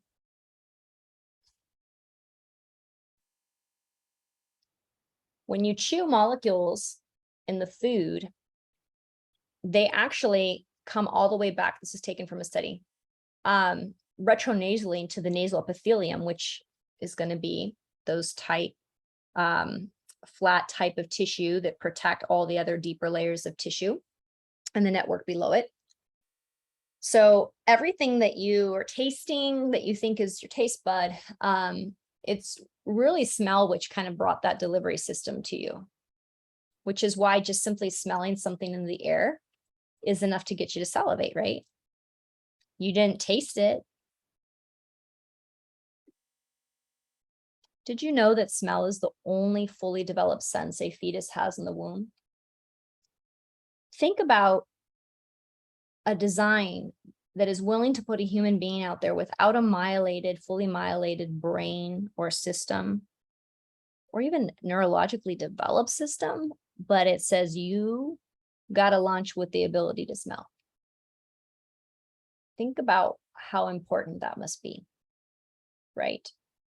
And even in other creatures that we see, look at puppies. They're not born seeing, not even for like 10 days, but they can smell.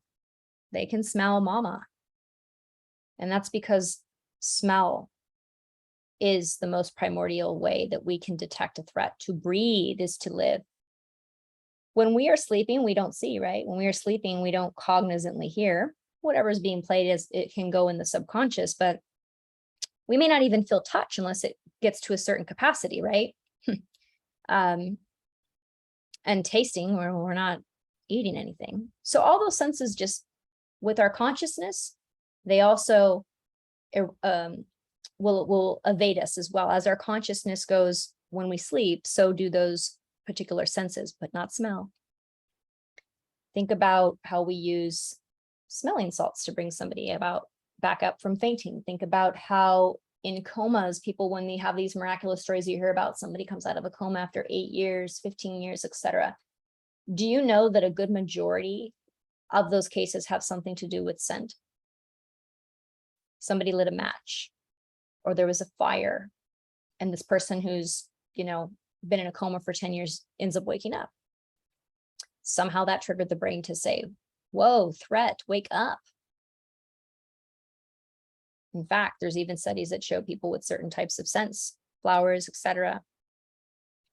That's because that is always going to breathe, is to live. The only thing faster that could be potentially delivered would be something subcutaneous.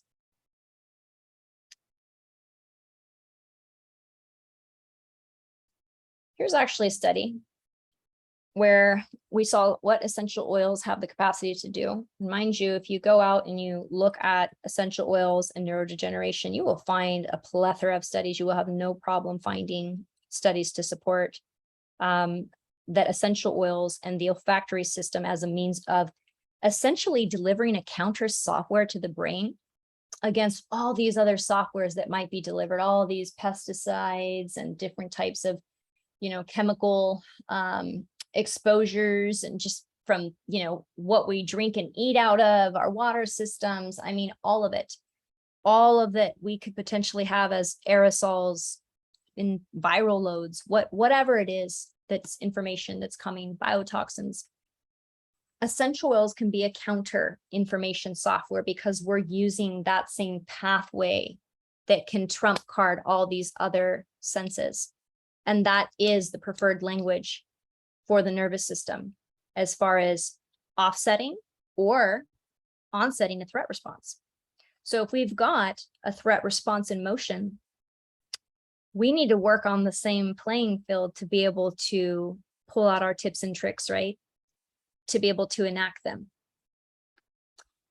In this study, you'll see that they were shown to be effective. In particular, this is rosemary in a study. And this is just an excerpt from the study. There's plenty of other oils that it actually went through, but we were able to see that we were able to inhibit the ability to prematurely break down acetylcholine. And as you'll know, we need that to be able to create the neuronal synapsine. And in many neurodegenerative conditions, because as you saw with things like the astrocytes and the microglia, we start interrupting the ability to deliver these, neurotransmitters to the nerves to do what they need to do. Certain types of microglia compounds and inflammation and just the reactive oxidation that we get will interfere and degrade acetylcholine. So what we see is that this has an ability to help that not happen so that it doesn't get degraded. So it's more viable to survive and be intact to get to that neuron to do what it needs to do. We saw, furthermore, that this was effective at even low concentrations.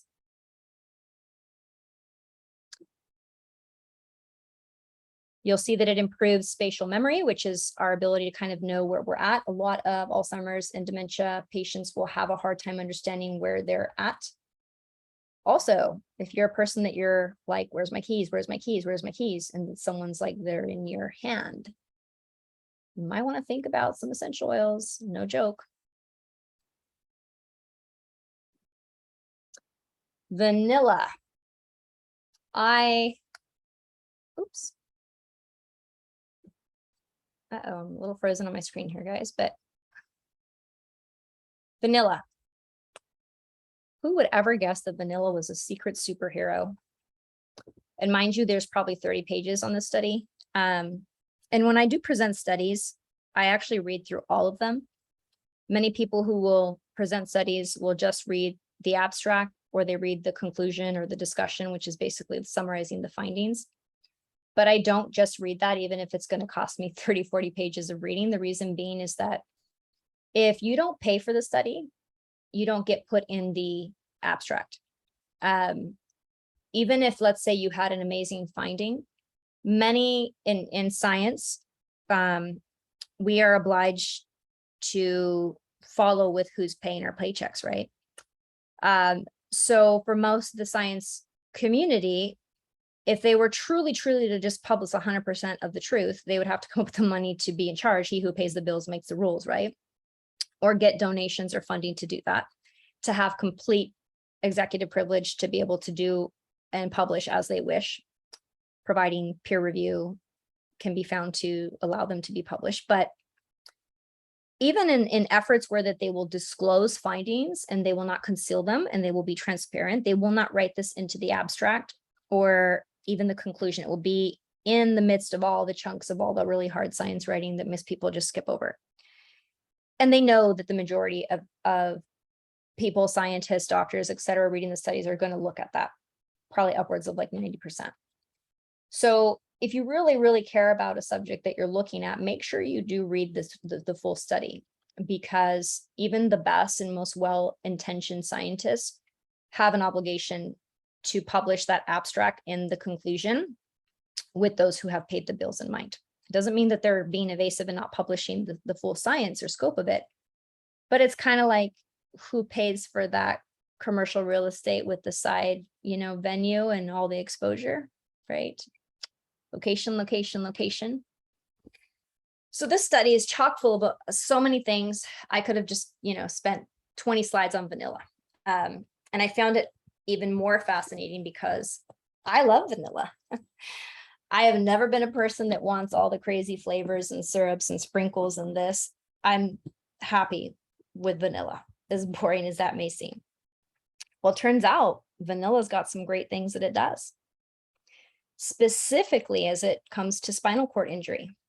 And as we see any type of hypoxic or ischemic induced type of issues that the spinal column may face.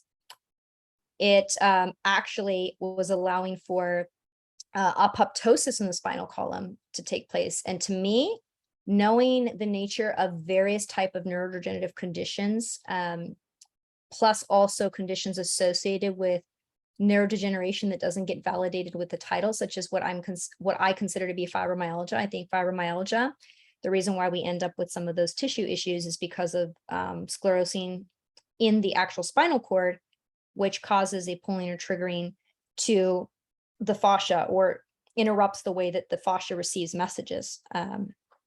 The scarring can interrupt the signals, and that can cause us to create a backlash where that the nervous system feels it has to send a stronger signal. And so that the areas that aren't scarred are getting this ultra amps of voltage. And it's kind of like, oh my gosh, like, because one person can't hear the sound, we're going to blast the speaker 50 times louder, and everybody else is covering their ears and like, oh my God, I can't take this.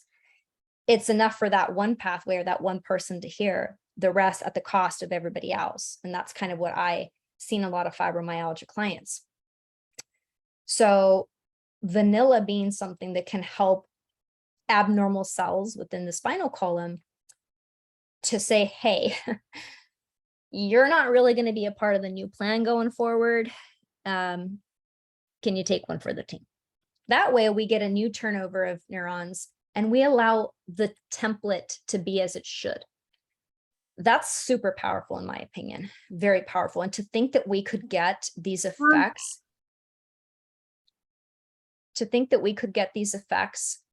from simply smell, how powerful is that?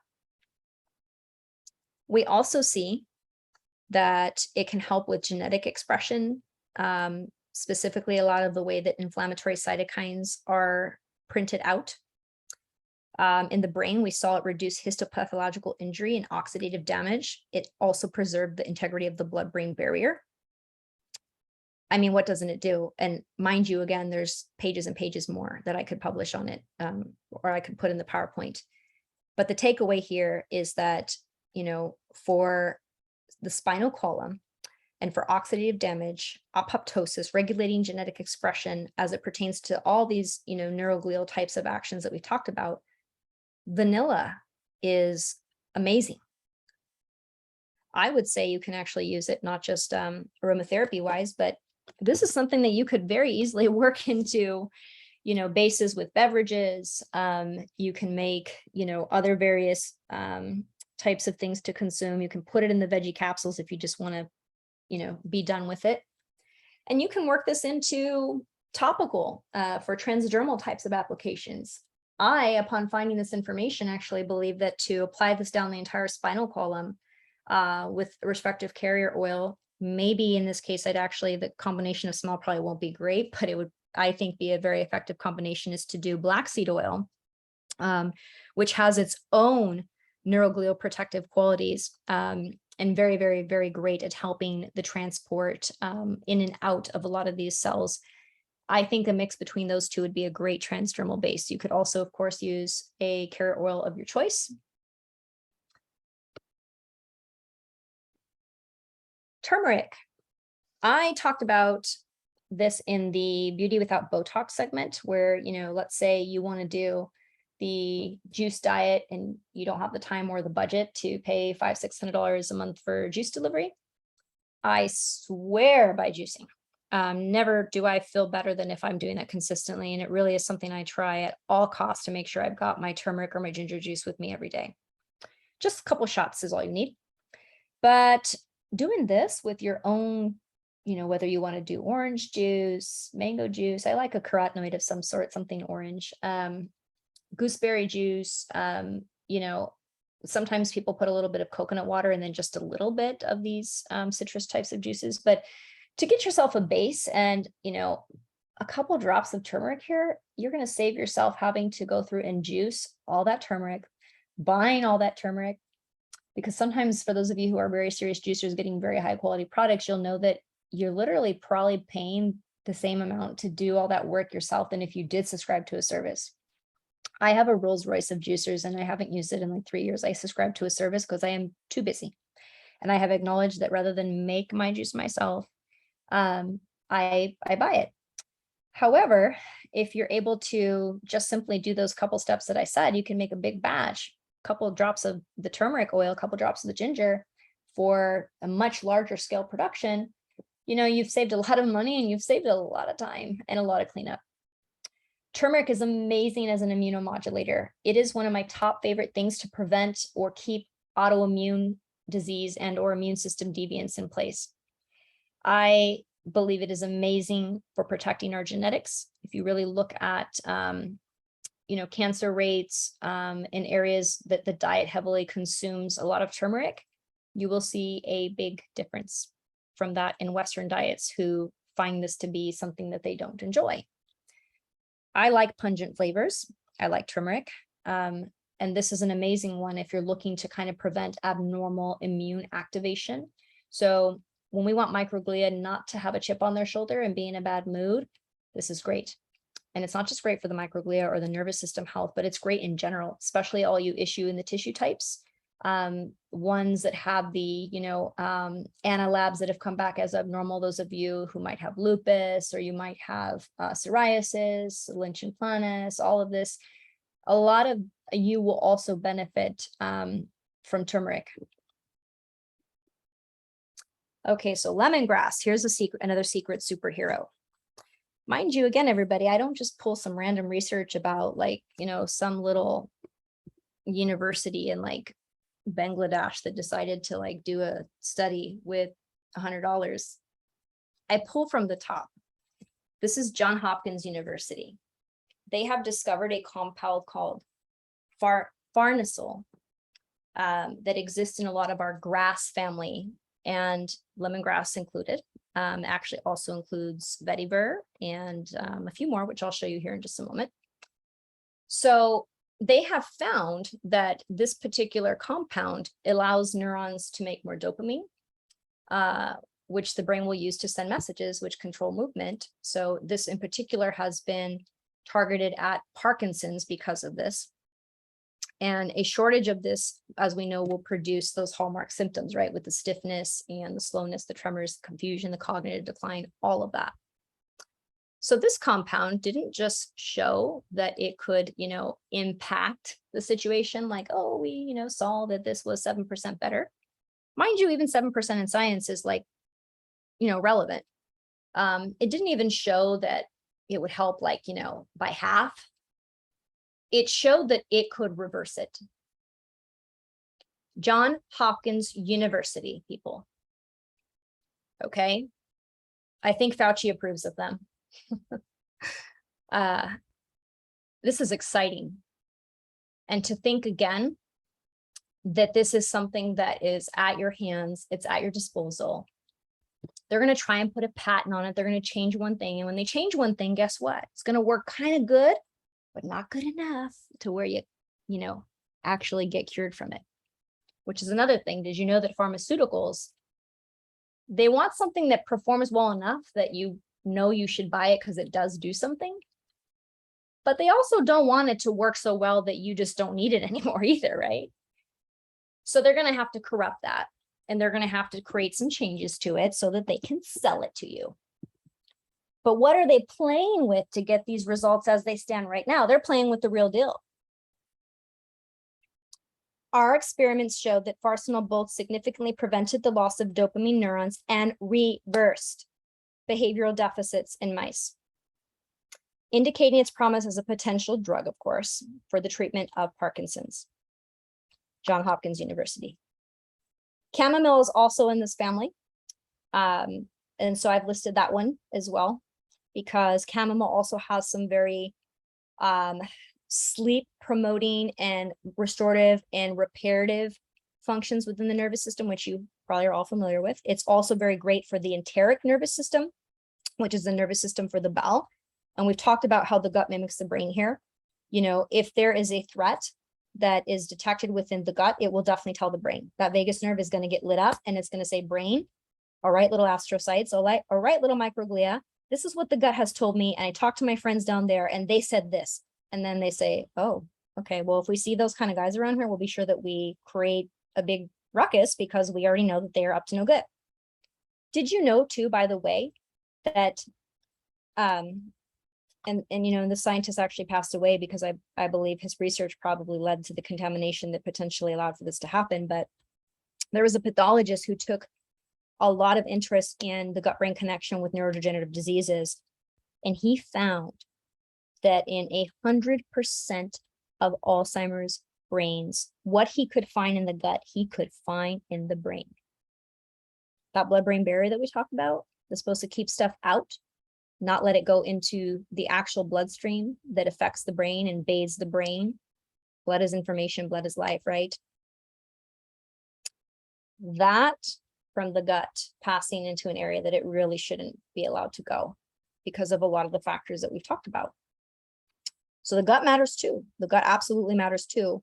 And chamomile is a great one that with that gut-brain connection, it can help with, on top of the fact that that contains farnesyl, which as we saw here, from the grass family, has a compound within actually, not just these, but even neroli. There's a few, vetiver is another one that has this ability to boost the dopamine and to reverse a lot of what we associate with Parkinson's neurodegenerative changes.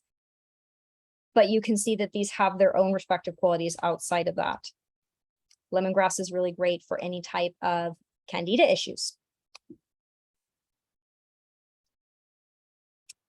Marjoram, I talked about this one as being important for androgen issues. So if you have androgenic alopecia, if you have androgenic acne, if you are growing hairs and getting hirsutism under the chin, if you're having, that above the lip as a woman, even for men, if you're having male pattern baldness, even in cases where that we have prostate issues because of the way that DHT can play a role there, this is a great oil with a carrier blend to be able to apply topically. Like I like it over the adrenals, specifically for women with androgenic issues, because that can help the way the DHEA pathway chooses to go down. If there is overt stress that is being detected, the body will take from the DHEA pathway and it will make the not desirable types of androgens instead of doing the testosterone or the estrogen. And what do you get? Instead of getting testosterone to boost your libido like you want, you get acne. Okay. So you have to be very careful taking DHEA if you convert or you are converting to that hyperandrogen pathway. Marjoram can be very good for that reason. But on another note, it has some other amazing neuroprotective neuroglial qualities that we can look at. It is probably the best out there for oxidative support. So meaning when we talk about the microglia losing their ish, if you will, this is amazing to kind of help immediately repair all that damage. Apoptosis and cell senescence modulation. That balance of allowing cells that need to go, and the body to be able to do this effectively and not kind of half acid, if you will, by doing the cell senescence, where it's like, well, you don't work and you don't contribute, but we're also not going to like kick you out. Well, enough, right? Enough. Neuroinflammation inhibitor.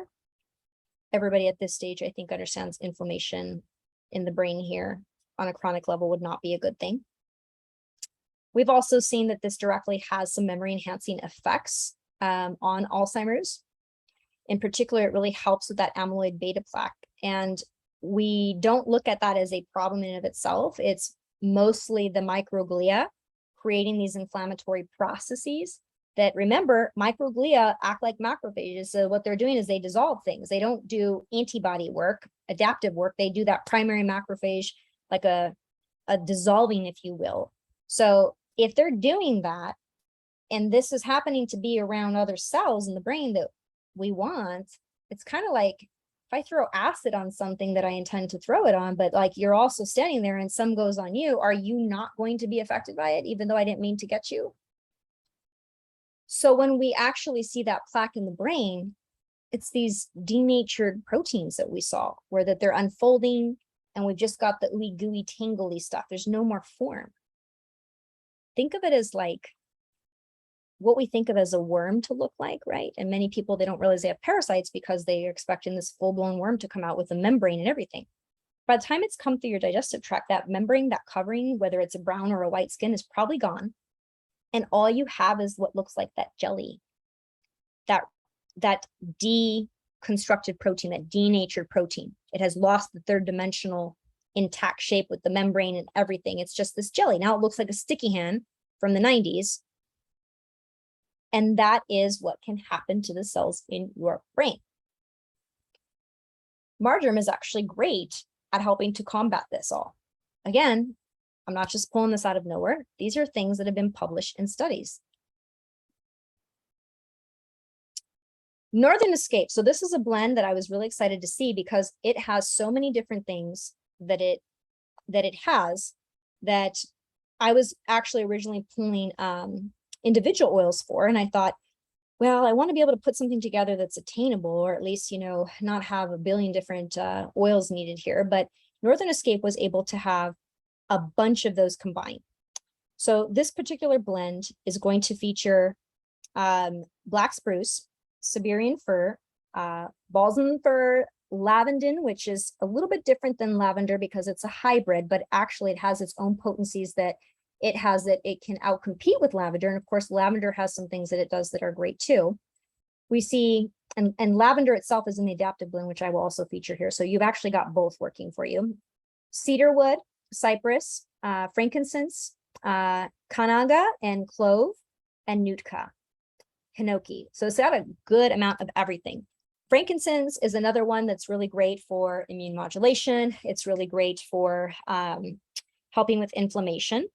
And interestingly enough, it's also a biblical oil. And if you really look at the synergy between frankincense, spikenard, and myrrh, you'll find that those also have some very significant properties that they do for the immune system, which is, again, for a whole other talk on its own, right? But what do these particular oils do? So a lot of these oils have the quality of helping to inhibit the breakdown of the acetylcholine. So in helping ourselves again to not have the destruction that, because of neuroinflammation may be triggered by the microglia or other factors, right? The breakdown of the blood barrier, all of that, it allows these things to be packed a lot better so that that delivery on the doorstep is having a better chance to arrive intact and not shattered. Because even if the astrocytes are like, I am here, I am all for it, I will do my job, if it's getting a bunch of deliveries that are broken, what can it do with that, right? So this particular blend has a lot of great things to make sure that our neurotransmitters are arriving intact. There's also the lavandin in here, which is going to help with a nice kind of calming, okay, and also slightly uplifting feeling, because this is helpful where that we might feel a little bit depressed, hence the connection here we see with the neurotransmitters, right? Because if we don't have proper neurotransmitter synthesis, or rather, let's say we're making plenty of them in the gut, but we can't get them delivered where we need them to in the brain, then we still have a problem. That will lead, honestly, for most of us, to points of depression, not feeling motivated, feeling apathetic, and all those things. Well, this is a great blend for that. We also see cypress, which is, I think, potentially probably the best oil out there for any electromagnetic radiation protection. That comes up all the time in the scans for those of you who have a strong aversion or sensitivity to electromagnetic stress. Electromagnetic stress has been shown also to incite immunological activity and upregulation, and not just human beings, but many different studies, many different species. And then there are the stimulatory compounds with anything coming from like the pine family and anything coming from spruce, where that is able to invigorate and allow for more oxygen delivery. So if we kind of think about whenever we smell, something that is very like eucalyptus, for example, or menthols or pine, things that have this very fresh, like very stark kind of smell, it is quite stimulating, right? It quite literally does help you have more oxygen go into the brain. Oregano. So oregano coming from our thyme family, and also if you have, actually, it's not available for purchase right now, but if you do have the doTERRA thyme oil, I would definitely suggest using that too. But oregano also has the ability to have these compounds within it as well. This has been studied to have anti-neuroinflammatory, anti-neurodegenerative effects, as well as neuroprotective effects. And we've seen actually that treatment with both of these extracts have normalized the viability of LPS stimulated BV2 cells and reduced the production of reactive oxygen species and nitric oxide. So you might be thinking, well, you just said like this helps with oxygenation, and wouldn't like nitric oxide like help with more oxygen delivery flow? Isn't that why they say like that is good for, you know, impotence and heart issues and all that? Selective is the key. Too much nitric oxide is a problem too, as is everything, right? So this puts us at a nice baseline where we're able to get upregulated in the way that we need oxygen delivery, but also not go so gung-ho that we push all these inflammatory compounds deeper into all the crevices and really tick our immune systems off to go, look, I was already not cool with you being where you were. Now you're even closer. So now you really want me to calm down? I'm sorry, I'm going to lose my crap. So you want just enough of that oxygen to go into the tissues so that we get what we need, but not too deep to where we push these inflammatory compounds further. And you have to remember what the immune system and things like edema, swelling, and oxygen all do. They're helping deliver proteins. They're helping deliver these things to places so that they can dock on receptors and do what they need to do. If you have too close of a delivery, it's too close for comfort too, but yet we do need to get there. So this is great at being able to modulate between those two. Geranium. Now this is exciting. So geranium oil is currently actually held in a European patent by the State of Israel Agriculture Research Department. What they're going to do with patenting the geranium oil, I mean, if they're going to change it or what they're doing with it or they're extracting it, I don't know. But they put a patent on this for neurodegenerative diseases. Actually, it's still pending, but they have applied for it. So geranium has the ability to do some amazing, fabulous things.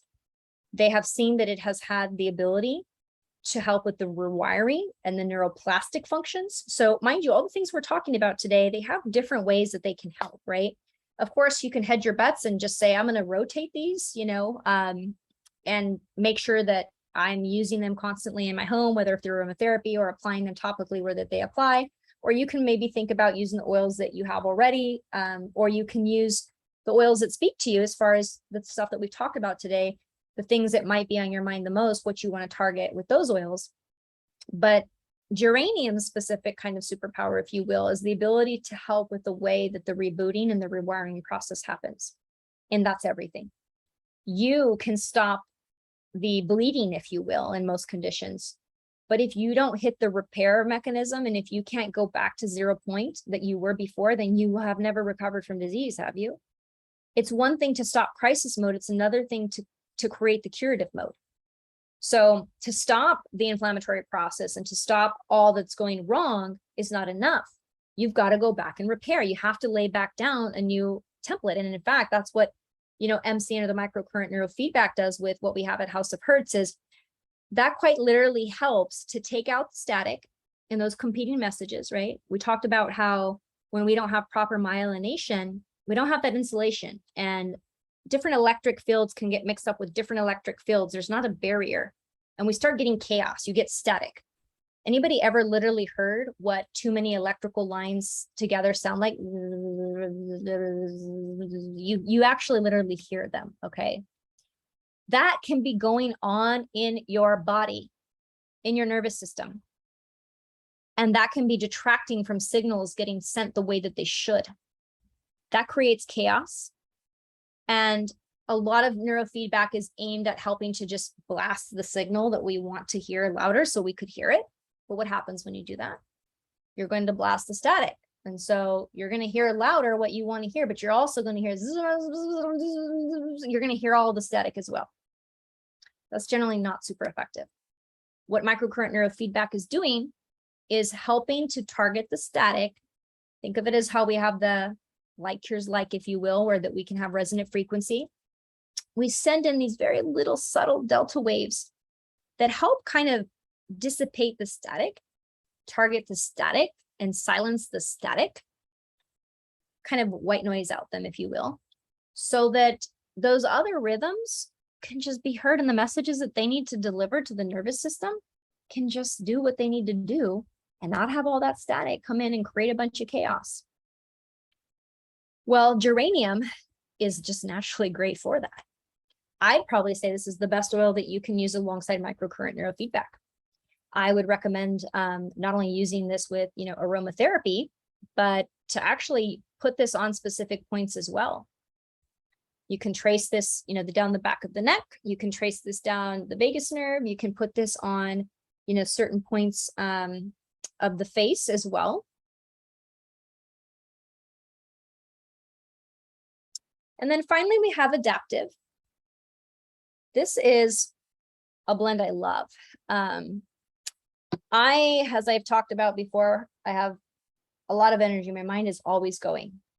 My mind will outwork my body. My physical body will get to the point where it's tired, of course. I'm a human being, but my mind is always, always, always on.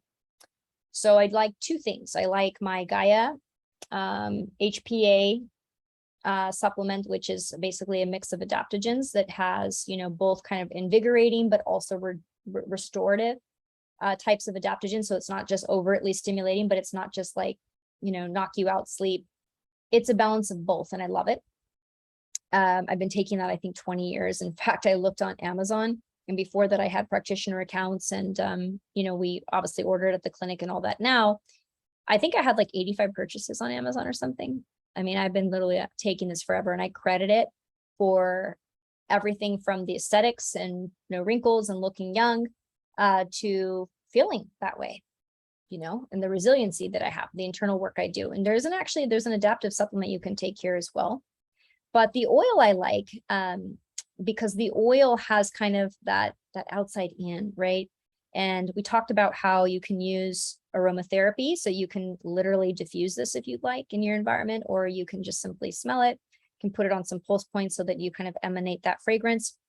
And we can use that alpha amygdala trump card, where we're just going to kind of like, have that executive decision that this is the software going in, this is what we're putting in, and that will allow us to have all the effects that this is aimed at having. And I'll talk about that in a moment. Or you can apply transdermally. Transdermally is actually the next best effective way after breathing or inhalation. Technically, it goes subcutaneous or, injection. I'm not telling you to inject this. And then we usually see what we're able to breathe, and then we see what we're able to put transdermally on, and then we see what we're able to put during ingestion. Ingestion generally yields the smallest amount of takeaway. But in that order, that's kind of the way or potency that we can deliver messages. So FYI. Now, adaptive in particular, one thing I want to mention is that it features spearmint, okay? And unlike peppermint, it isn't about the menthol that makes, this potent for neurodegeneration and or memory and, getting oxygen to the brain, being invigorating, everything, etc. It's coming actually from the carbone. And that's what spearmint actually contains. So it's not getting it from menthol, really. It has like, 0.05% menthol, as to where peppermint has like, I think 40% or something. Hence, peppermint is used where that you want that pungency. And spearmint's more delicate, right? And the way that that's featured, even if we look at like cuisine and the rules of when we use spearmint and peppermint. Well, spearmint actually has what we need. Okay, so I was very impressed actually when I looked at some of these doTERRA blends, because I was imagining that I would have a good amount of oils to work with, but that I would have to kind of create them into looking at the research and trying to be as effective as possible without having literally a need or making somebody have to buy like 30 different oils, right? And I saw that a few of these blends already took that into consideration, which really wowed me, because when I looked at adaptive and I said, wow, even understanding to use spearmint here instead of peppermint, that's significant, because all the research, if we really go through and we look at, what mint does to help reinvigorate the brain and everything that we've talked about with how it lifts the mood and how it kind of, brings some life and focus into us if we're trying to like study and retain information, that is something that spearmint really kind of takes the cake with as far as research goes. So we've talked about the mood improving impact, and also the antidepressant mimicking effects, because we do see that lavender is in this one. And lavender has a lot of the ability to help with our mood regulation. And that's very important. I think that this is a good oil, not just for the tangent of neurodegenerative support that we're looking for, but the caregiver in us and those of us who have to help these individuals that are in these distressed states. Because if you have ever been a caregiver, you'll know, especially if you've done for Alzheimer's patients, that there is something or a phenomenon known as sundowners. This is where, as soon as the sun starts coming down, these individuals become extremely hyper agitated, extremely distressed, okay? And they can be up all night. And what's more is that when we see neurodegeneration, especially in Alzheimer's, remember we talked about how that the amygdala is the alpha? That is the body's last standing cognizance, subconscious, even without you having to be conscious. Because remember, in Alzheimer's, we're losing our consciousness, aren't we? Right? So that amygdala has to step in and become that much more sensitive. So Alzheimer's patients, well, that they may be forgetting what they did today, yesterday, that you're their daughter, that they used to work somewhere, that it's no longer 1972. They, in the words of Maya Angelou, will not remember what you said, but they will remember how you made them feel, and they will have that view, and they will have that sentiment about life. They will feel things much more magnified. They will be much more emotional. I can't tell you how it brought me to tears to see my grandmother, an 80-something-year-old woman, reverting to crying like a little child. And I don't just mean a profuse crying, you know, actually regressing to the state of like a 4-year-old and crying in that raw, unfiltered, unadulterated, and pure, you know, true inner child coming out. And that's because that's what was the only thing left. There was hardly any conscious factor left, because the parts that create and project consciousness were not there. They were being degraded. But what was still there was that amygdala, that innate sense of threat detection. And who speaks that language the best? Who gets carte blanche? It's smell. I talk about this all the time, but when I smell CK1, I'm instantly transported back to high school. That's whenever Guess was a big brand and people wore CK1 and Obsession and Escape. And that was like, that instantaneously makes me think about walking through the hallways, wearing my Guess shirts, my jeans, and just everything comes back to me vivid. Like, it's like I feel like I'm in that experience. It's not the same as just looking at a picture where I could like literally see all those things, or even me talking about it with a friend where we're like, yeah, we used to wear that, remember that. Nothing takes you back like scent. Nothing. And that's why that when we're born, it's the one sense that God says this is a must. You do not launch without this. And when you die, it's the last thing that leaves us. That's your subconscious state, your subconscious software that operates to protect you even when your conscious mind is gone. So we have some other good things in here as well that I got off on that tangent. Wild orange, which is very uplifting. Lavender to calm anxiety. So we've got some things again in here to really help with uplifting the spirits, helping to calm anxiety, trepidation, agitation. The spearmint to help with invigoration, concentration, and focus. We've also got the rosemary in here, which there is a lot of literature on that you probably have heard as far as being associated with helping with memory. Neroli is in this one, and neroli is another one that belongs to the farsenal family, where that we talked about dopamine production and seeing how that was actually literally able to reverse Parkinson's in these Johns Hopkins scientists ushered trials. And we see the copaiba in here as well. Copaiba is really good at helping to kind of decompress that nervous system. I didn't say that it helps to shut it off because we don't want that. In fact, sedatives can have an opposite approach in those that have Alzheimer's. I know that firsthand. My grandmother was one of those people that all the drugs that are supposed to knock out a 300-pound, mental health psych patient who is being combative wouldn't even work on her. And many of you have been through that, I know. Or sometimes it makes them worse.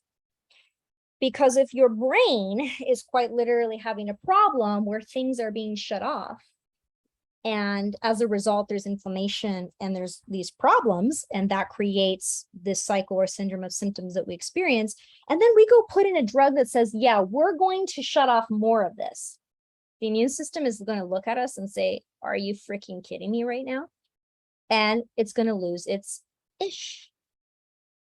And hence you get that portion of the population that you're supposed to take a drug and it helps with X, Y, and Z. And it's for a certain condition, except the side effect is also that it may make that condition completely worse and completely not help it. You ever wonder, like, does that seem to make sense? That's that rebound. So in kind of summarizing everything here, we want to really remember that neurodegeneration is now a process that starts in utero. We've seen that there are several things from our environment, different pathogenesis. Sometimes it could just be the luck of the draw. It's not like that neurodegeneration is, this is the first time it's happening.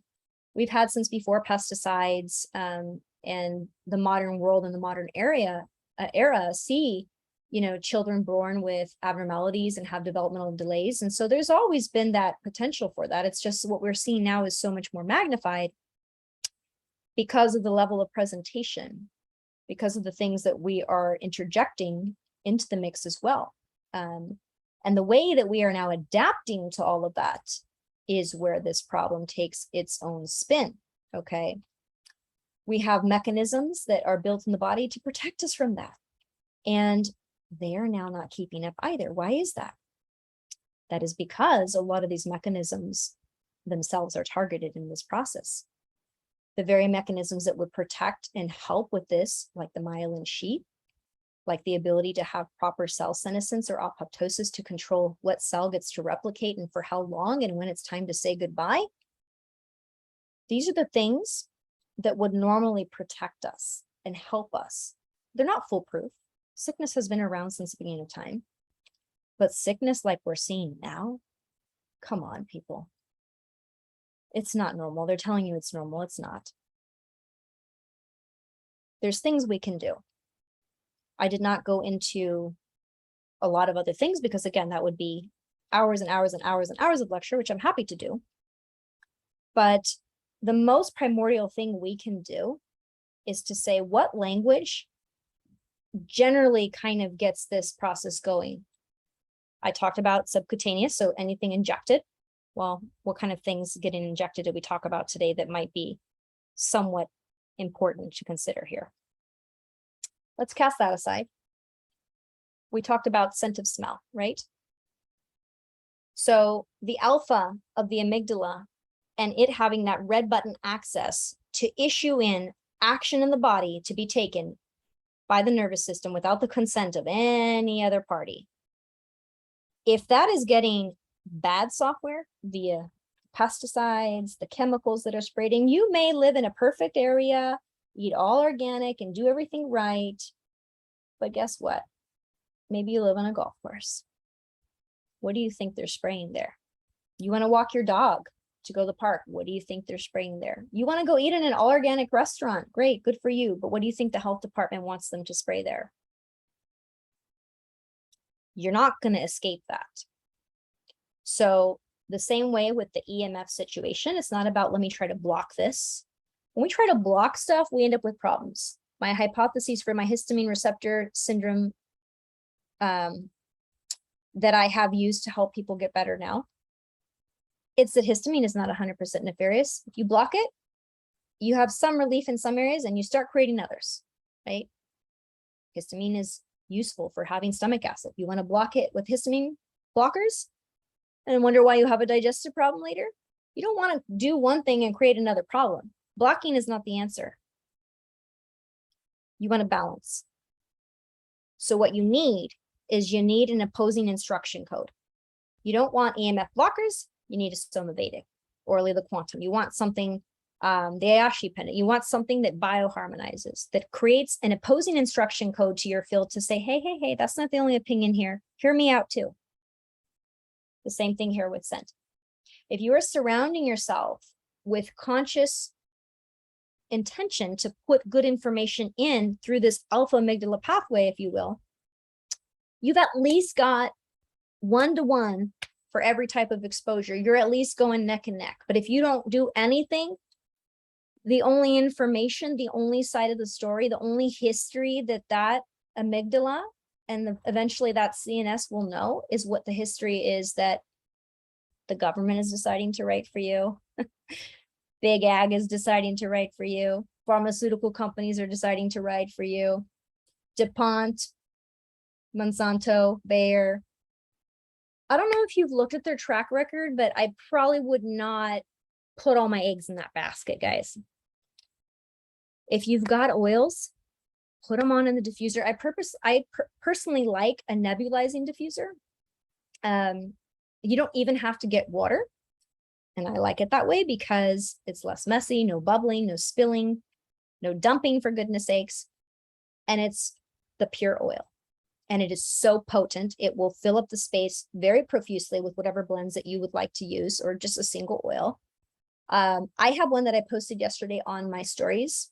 I don't even remember the name of it. And that's how I am, guys, because I will literally just buy stuff and I will look at everything about the product and the information, how it works. And then I don't have a brand attachment. I'm not even remembering the name of the product. I just know I vet it for where do they all compare and what do they have? What do I want?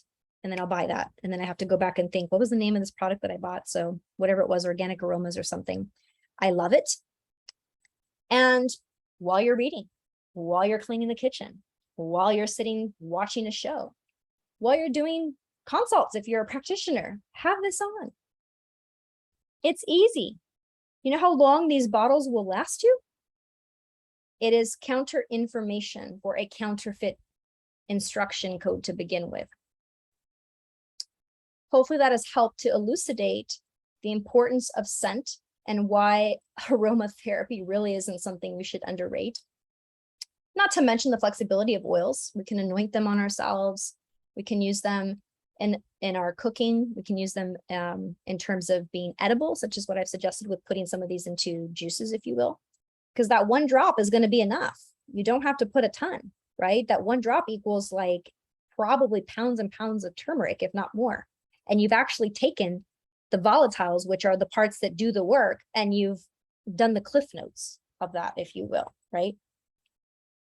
And why that this is something that if you have a condition that is potentially neurodegenerative in nature, you really stand to benefit. I cannot say or make a claim that this is going to create healing, but look at the studies that I've shown you. They've done it for me, okay? Does that mean that these particular oils are associated with those particular effects? Again, we can't make that claim. But if we're seeing that this has been so in the research that's been presented in universities like Johns Hopkins, who pretty much are the pedestals to create this model of big pharma, and they're saying that this is something we should pay attention to, maybe this is something we should pay attention to.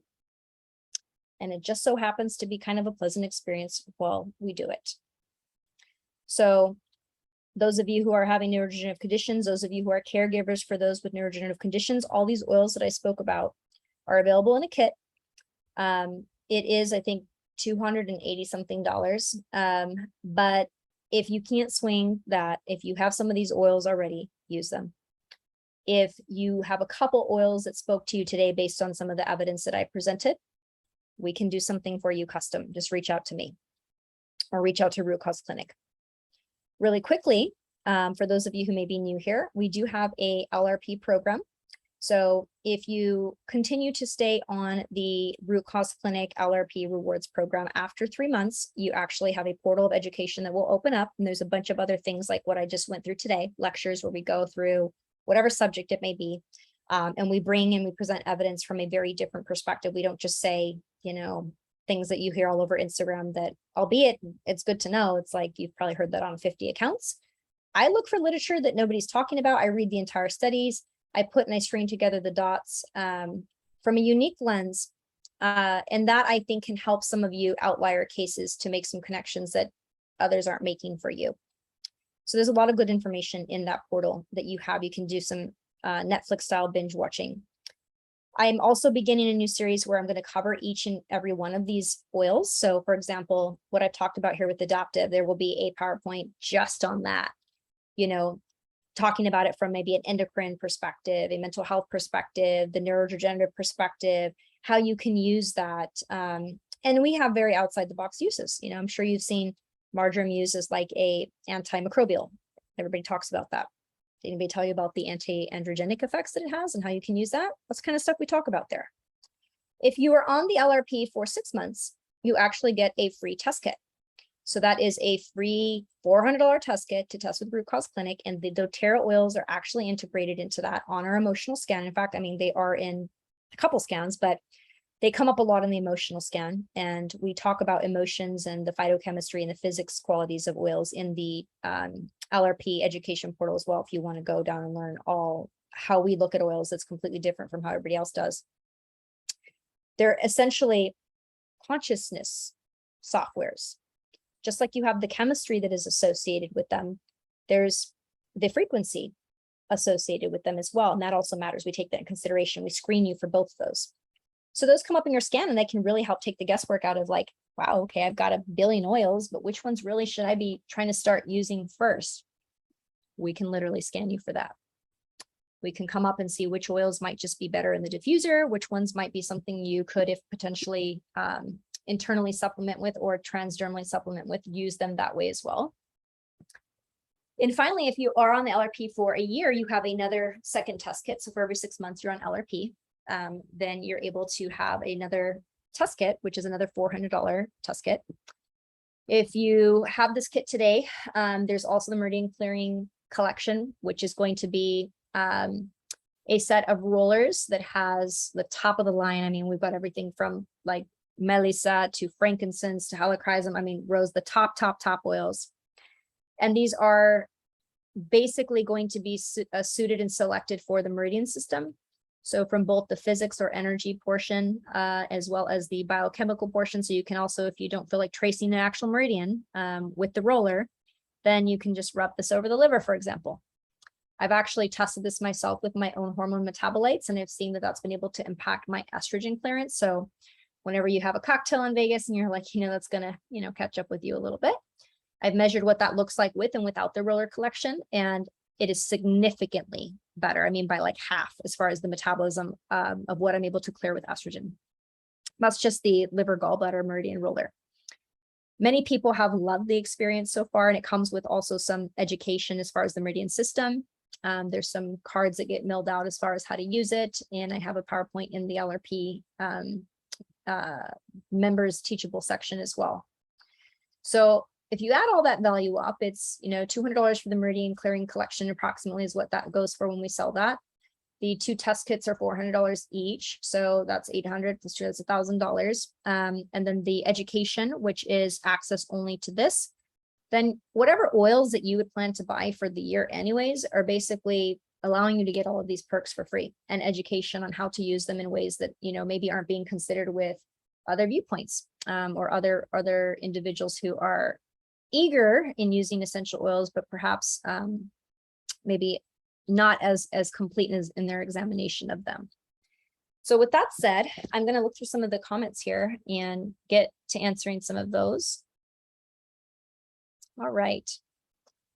Vanilla. Yes, I love vanilla so much. You can ingest some essential oils. Yes. There is a way to go about delivering that. I would not suggest just hawking it back like a shot of tequila. You know, I really prefer to put that in some sort of a diluted medium. Hence why I've said like a drop of that turmeric with like a drop of ginger. Start with literally a drop and maybe a vase of orange juice, or maybe half coconut water and half orange juice, maybe a little spritz of lemon. And you can even add, you know, the black pepper essential oil, because that actually helps with the absorption of turmeric as well. The curcumin is really, the curcuminoids, what kind of create a lot of that immune modulating anti-inflammatory effect. They can help your immune system to choose the more helpful and healing type of prostaglandins as opposed to the ones that create inflammation. So especially, you know, in cases where like someone's going to have a poor reaction to certain proteins or meats, because maybe let's say they're glycated, or you have a lot of the amines from roasting them that kind of come on, that can be completely helpful to be protective within that meal so that things like that don't produce the inflammatory type of pathway, because they've got a counter kind of conductance to keep that in check. So it also just prevents inflammation from happening in the first place. But a drop of each of those and then taste test and see, okay, am I okay with this? You might be able to go up to a couple drops, 3 drops, but you don't even hardly need much. I mean, I'm telling you, this could last you forever. So it's not about just throwing it back. And some oils you don't want to do topically. You don't want to do internally. Not at least without putting it in some sort of a capsule, because they'll just be very, very, very potent. Some you can do orally, but not necessarily ingest. It's about not wanting to get that through the esophageal tissue because it's too sensitive. But say, for example, that there's, you know, an oral sore or mouth, you know, abscess, I put straight clove on that, right? And it helps as a anesthetic, but it also helps as an antimicrobial. And it also has some of the highest auric load or antioxidant load out there. It makes pomegranate look sad. Clove is like the superhero of superheroes, and it should be in more skincare, to be honest. I talked about that in my Beauty Without Botox class. It's in the herbal face food products that I use as well. I think that's what really sets them apart. It creates a kinetic or a pyrogenic action, basically, which is heat stimulated. You have heat, you actually stimulate activity. So when we talk about things like mitochondria and allowing for, you know, that process to be supported, that one is also a really good one. Although, again, you can't just sling them back.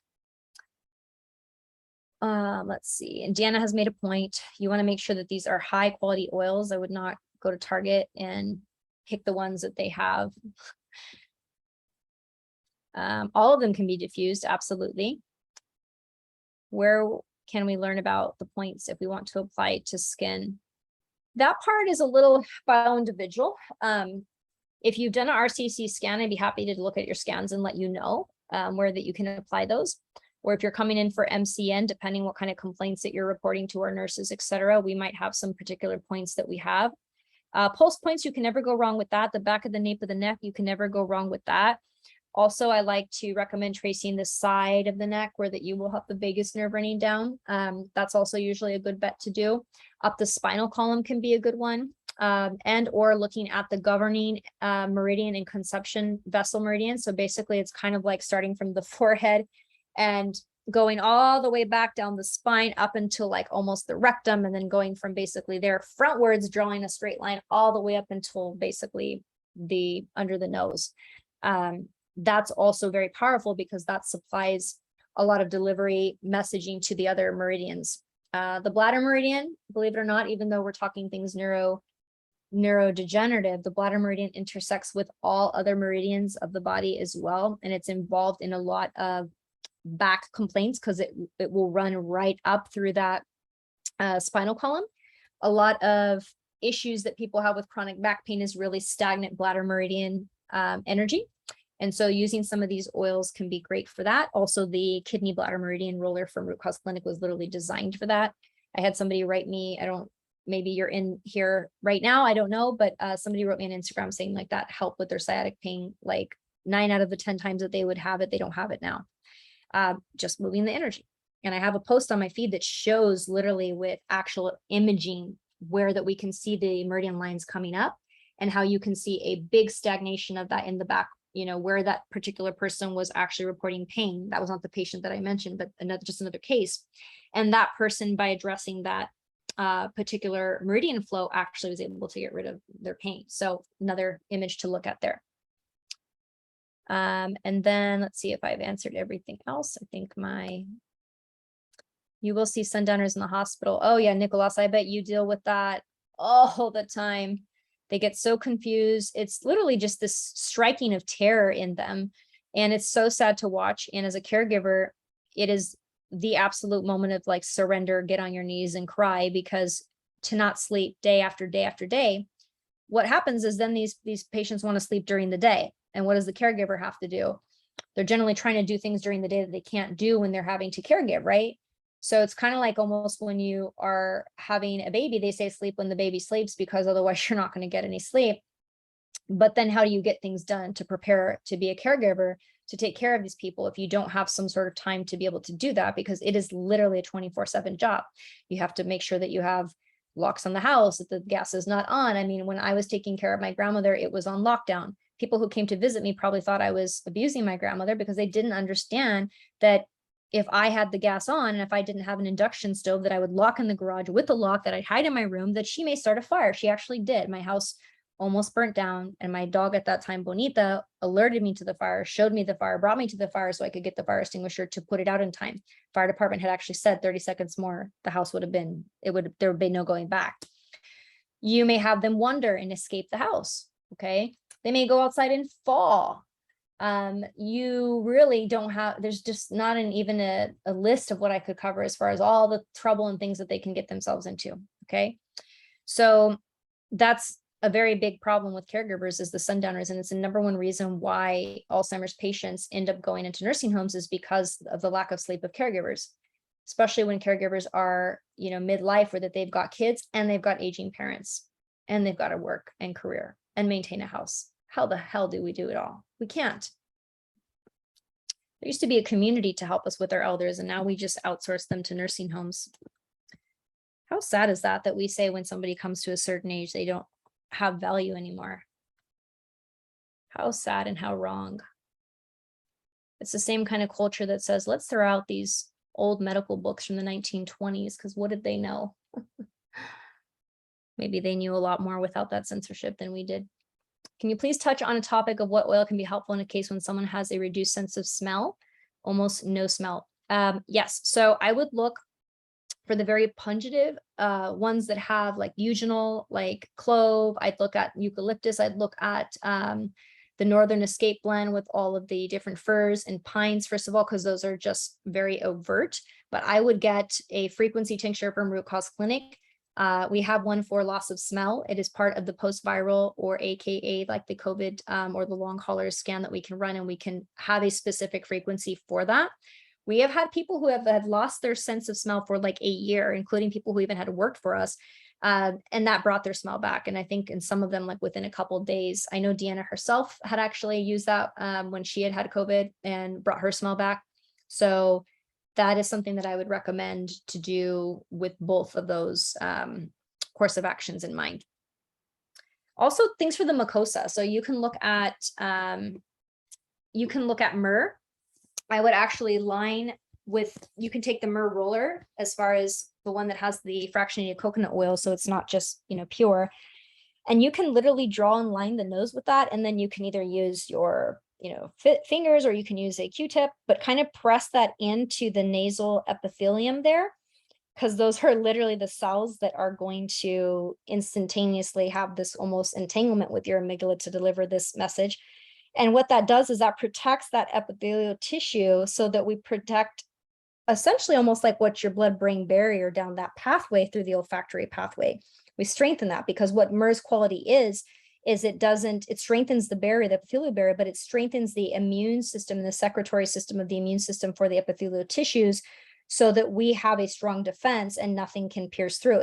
If we don't have the piercing through of proteins to create the inflammation response, we've really done a lot of the prevention in getting that cycle to stop, right? And it's not about having to just disengage a threat. It's about, let's not activate it. Myrrh is amazing for that. And actually, when I get into talking about the biblical oils at some point, I will talk about how that there is a literal mathematical synergy between these three specific oils that is in no way accidental, and what they do and how that they can touch on almost any point of health and system in the body.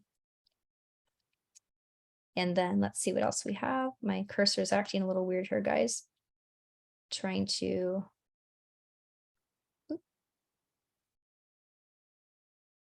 Uh-oh. Okay, 1 second here. Oh, the chat's on the side now. I think it stopped share screening. Oh, oh, here we go. No, sorry guys. Too many things popping up. Okay, well, I don't know what happened there. It just took my presentation off, but let me try to find my chat and finish that up. You are a loyalty member already. How can we get under your all's account? Does that mean, oh, it looks like Deanna actually already reached out there. So Deanna will help set you up on that. And Mariah has asked, do you have a phone number you can call to discuss something with your clinic? You made a terrible mistake and confused you with another clinic with almost the exact same name here in Florida, and I would love to get this sorted out. Okay, yes, call us to get that figured out. I have done a scan. How do I contact you to get specifics? So if you've done a scan, either A, you have signed up to work with a provider or you haven't. If you have a provider you're going to work with, then I meet up as well as Ariel with all of these providers throughout the course of the week, and our lens is on all of these cases. And so we help them to review and prepare so that the information and kind of viewpoint or lens that you see we take here with these kind of, PowerPoints and presentations is also on your case. If you have not yet set up to work with a provider, that would be the next step. You would want to schedule an appointment with them, which you can do in your Practice Better portal.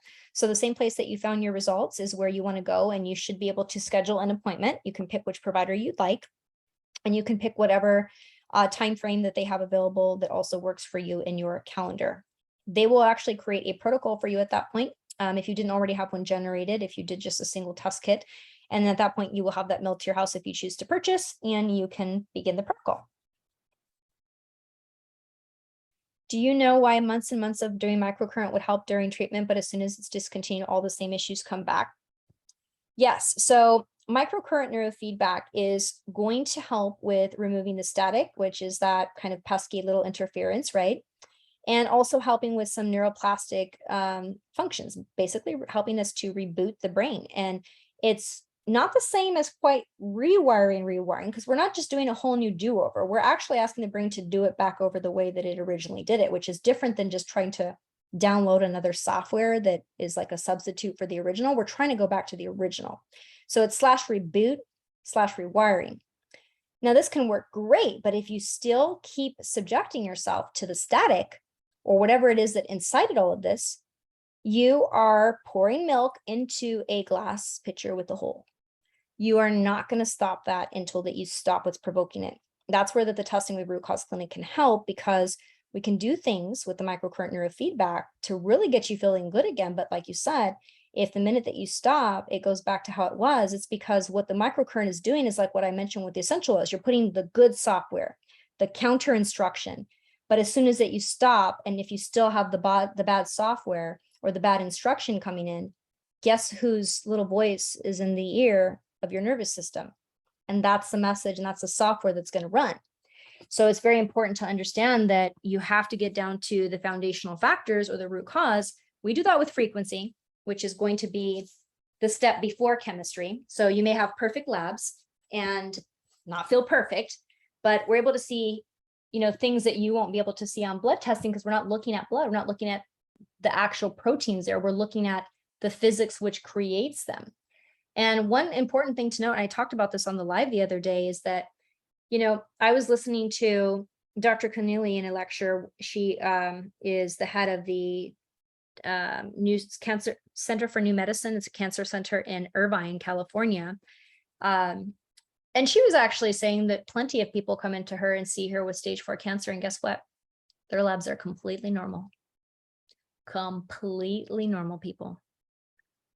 Think about that, right?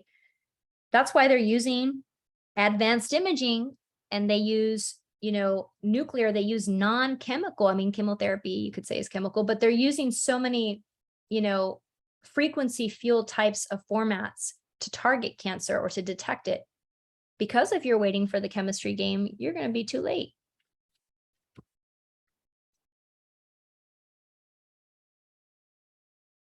All right, and looks like Deanna has answered back about the IASIS question.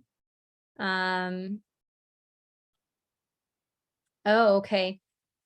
Yeah, so that condition, Mariah, which is kind of a overt sensitivity, that kind of goes hand in hand with the chronic pain patients that I had referenced, as far as how when we are literally able to get the ANS to disengage that threat response, you know, that can help to downregulate the contraction of tissues, fascia, and hypersensitivity in the tissues, which can be the case with allodynia. But we talked about today the amygdala, right? So that is a way that if there is, all the other things that are being done right to override this template, if there is something that is going through that pathway that keeps counter opposing all the progress that you're making in these other pathways, it's going to continue to sabotage. So you really want to look at that amygdala and that limbic loop as well.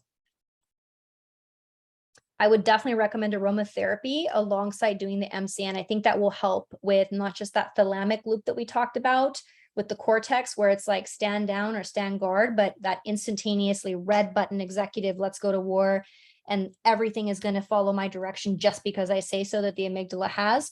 You want to be able to use scent in the olfactory pathway to do that simultaneously, so you hedge your bets there.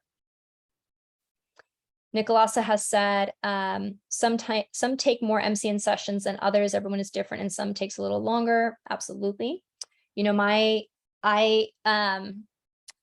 I responded in one therapy. My problem is not an end of the world problem, though. I had, a tight jaw. That's where I carry my stress.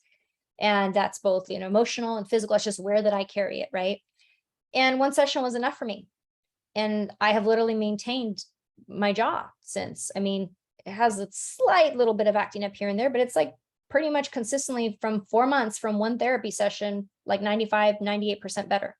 Doesn't glide in and out. I'm not popping my jaw all day long like I was before. I was popping it hundreds of times at certain points. And that's because the ANS stopped telling these tendons, hey, stand guard. It said stand down. So the stand guard was tight pulling. And guess what that does? It pulls the joint. And that joint shifts the bite, and then you clench and you have all the problems and you wear down the joint with all of this grinding. And then you have TMJ, which is considered a structural or joint problem. But really, who controls that message is the ANS. Well, if you've got static interruptions, if you've got amygdala override, if you've got all these other nefarious types of instruction downloads that are happening, then that's the message that they're going to continue to get no matter what structural things you do. I had an occlusal splint, paid $800 for it. I don't even know where it is in my house at this point because I haven't used it. I haven't needed it. Now you may require 3, 4, 10. We don't really know. The chronic pain and the mechanical issues I see responding a little bit faster than some of the more deeper wired neurological, particular kind of conditions that we might be talking about. But this therapy has been recommended from everything from addiction. Remember, we talk about rebooting and rewiring, because if you've been through addiction, you have probably literally rewired your brain. Nobody considers that. They just think that people who face addiction are weak. Not saying that there isn't, some elements of that to be considered as far as people making choices in their life and having repercussions. But if your brain has now changed after all of the drugs and you take the drugs out the picture, it's not like just going back to normal. Like, you have to put the brain back to how it was before. So this is a lot of science for addiction, a lot for spectrum children. We talked about chronic pain conditions. It's really great for the gut. We talked about the gut brain axes together being involved, and headaches. Also, those ones were another major targeted condition that this therapy is used for. But anything that can come down to the ANS, which is pretty much everything, can potentially stand to be impacted here. We have a location in Solana Beach, California, which actually we are opening Tuesday. So come see us. We're going to have some good eats and fun. I'm doing another lecture on neurodegeneration where I will actually go into more depth about these conditions and what happens with, let's say, Alzheimer's versus Parkinson's versus ALS, what kind of things we see at the clinic that are associated with them, what are things that we recommend or do, and a little bit more in particular to the diversification of how neurodegeneration looks. Today was really a very scent olfactory pathway system-based approach to neurodegeneration because that's its main language, but we will actually talk a lot more about that on Tuesday.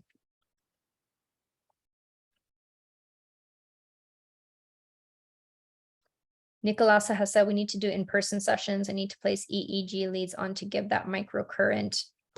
Yes, MCN is an in-person service. So our House of Hertz is these are our brick and mortar locations. And these are where we actually feature microcurrent neurofeedback. We do microcurrent feedback exclusively in Solana Beach. At this time, we may opt into doing some more, but our flagship store is in St. George. That actually is where we feature a photon accumulator, which is a Tesla-inspired technology, as in literally somebody who did study under Tesla, manufactured and engineered that device. We have ionic foot baths, there's infrared technology, and the top of the line, thermography imaging, as well as I think we put together the best massage, composition in existence out there. There is all organic linens. We have heated tables. We've got a red light, and infrared that is on you the whole time that the masseuse is working on you. The room is temperature controlled. There's LED lights that are lit at the very bottom of the edging of the baseboard. So it's very illuminated and very nice. We have our solfeggios, or our frequency or harmonics that will play in the background for you. We have aromatherapy, as well as oils that can be worked into massage. We have all organic materials to work with you when massaging. There is hot stone, there is crystal, as far as using gemstones and crystal and gua sha for you. There's lymphatic work that can be done. There's cupping. And so all of this, and even what we use to put on the body, it comes, we're heating this to a temperature so that there is no even slight bit of shock or surprise to the body. Everything just feels so invited. And all of it at once, so everything and anything you could ever think possible for massage, we've put this into the mix. And the room is gorgeous, which is designs by Deanna. I'm not savvy with any of that stuff, but she has designed the whole entire House of Hertz. So definitely, if you haven't seen it, go look at our highlights, or go look at my highlights on Health Doll. I have a whole highlight HOH that shows you our beautiful facility and what it looks like in the living flesh. Root Cause Clinic, we can work with you anywhere. We can work with you from Singapore to South Africa. We work with people in China, for goodness sakes. We're very familiar with international shipping and what we need to do to get you what you need to do to start your healing journey. We were never in Florida, so there is a Root Cause Medical Clinic that is in Clearwater, Florida. We are not associated with them. We are a Root Cause Clinic, but we are not that Root Cause Clinic. If it was Britt Galvin who referred you, then she meant us, because Britt actually worked with us. Does your first appointment need to be 1 hour, or if not a lot of questions, can we do 30 minutes for the first appointment? You will always need an hour. You have never seen a test with so much information to discuss until you have seen ours. Even in an hour is really what the practitioner is really aiming to do, is connect all your dots for you. They're not going to go line by line and read everything, because the report is probably 50 pages or more, depending, what you're coming to the clinic for. And you could do all that reading yourself. They're there to kind of help connect all those dots as to what that all means together. It will print out kind of like a bunch of chapters for a book. The provider's job is to say, this is chapter 1, 2, 3, 4, 7, 8. This is how it fits together to tell the story that is your health that nobody has been able to figure out for you. I think we have answered everybody's questions. Finally got this back to work. Actually, I think I know how to. There we go. All right, finally. Okay, yeah, well, Deanna has put the link, everybody, with these oils that we talked about today. And just to do a recap before we sign off for the day, I will go through and just list them once again. If all of the 9 oils is a bit much right now, if there's one that particularly caught your eye, you can write them down right now, or you can just reach out and we will help you. But I will just go through them really quickly so that you can make a note, as far as if there's just maybe 5 that you want to start with. You don't have to necessarily do all of them for your first order. You can save some of them for next month's cart, and or just add them gradually, or just get the ones that you feel are useful to you now and maybe not the ones that you don't need. Vanilla, we talked about this one for the spinal column, especially as it pertains to spinal cord injury. Sclerosing, I talked about this as far as MS. Again, I'm not making a claim that this is going to cure your MS, but as far as what we talked about with the alpha amygdala trump card, and the way that oils can actually really signal and control and shape a lot of what happens within the nervous system, this has research behind it to do what I'm saying. Okay. So vanilla, turmeric, the anti-inflammatory, great immune modulator, helps us to prevent inflammatory patterns, meaning not just like help combat it and break it down, but like help the body not to choose that in the first place, specifically within the nervous system and the immune system. So this is very good for the microglia as far as making sure that they behave themselves. Lemongrass. This is if you know anybody with Parkinson's, even tics or tremors, Tourette's, things like that, twitches. This is a good one. The farsenal, remember, is the one that is the compound that Johns Hopkins University has said is probably the future of Parkinson's therapy and reversing Parkinson's as far as what they saw in their data. Chamomile is a part of that grass family as well as vetiver. And so all of those can actually be ones that you use. Roman chamomile particularly is also going to be great for helping with the sleep state and also the gut. So if you've got, and with Parkinson's, the gut is definitely something to be considered. Again, neurotransmitter synthesis in the gut, how that plays out with the brain. Pesticides also are very involved in a lot of Parkinson's, specifically a lot of manganese or antifungal pesticides that are used. They accumulate in the portion of the brain that we experience Parkinson's in. So as well as the stomach and the pancreas. So how do you think that transmission kind of makes its way there? Very important to have that gut-brain axis intact. Chamomile is going to help with a lot of the things that we saw with what Johns Hopkins is saying, but have the edge on the gut in helping with like sleep and restorative processes too. Marjoram, ultimate antioxidant oxidative support oil as far as it pertains to the brain. Amazing with apoptosis and creating order within the cell senescence patterns. We want to make sure that there are, some cell senescence that stays around because they are immunomodulatory in some capacity, like wise old sages. Too many of them, though, and we don't have enough new, young information coming through. It's about balance, right? Think about your university. You want those old tenured professors that are 80 years old and they bring what they bring to the table. And you also want that 27-year-old professor who's that genius out the gate to change it up a little bit.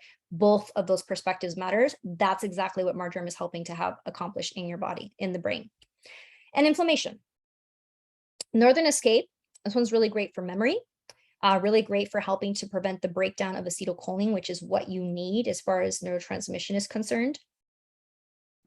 And then we also see oregano. If you have time, remember you can use that as a substitute as well. Right now it's not available on doTERRA, but if you do have doTERRA's time, then you would want to use that actually, as well as the oregano. But this one is really great at helping us to make sure that we are balancing the delivery mechanism, specifically the way that nitric oxide or that the way that oxygenation can make its way to the tissues. We want enough oxygen that the tissues get what they need, but not enough that we're like blasting with the fan and like really putting way too much sand in our face, right? We need enough, but not too much. This helps delivery that is orderly and balanced. Geranium is what the Israeli Agricultural Research Organization has actually put or tried to put a patent on for neurodegenerative decline. This one is definitely one to watch in the future. They are going to try to twist this up so they can put it into a pharmaceutical, I'm sure. Adaptive, really great at helping to ease the agitation, really good for the sundowners, really good for helping when there's depression, sadness, and just agitation that can ensue whenever that we have, and we don't consider, a lot of the mental health aspects or the emotional aspects that can happen with these conditions, specifically Alzheimer's, where the amygdala is the only last standing survivor.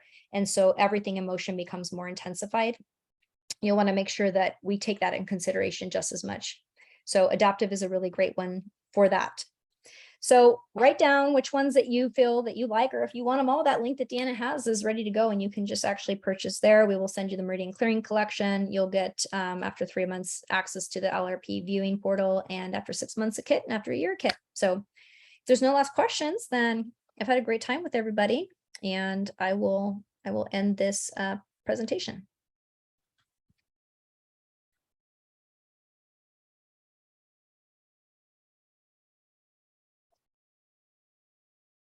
All right, everyone. Signing off. Bye, Merritt. Bye, Mariah. Bye, Stefan.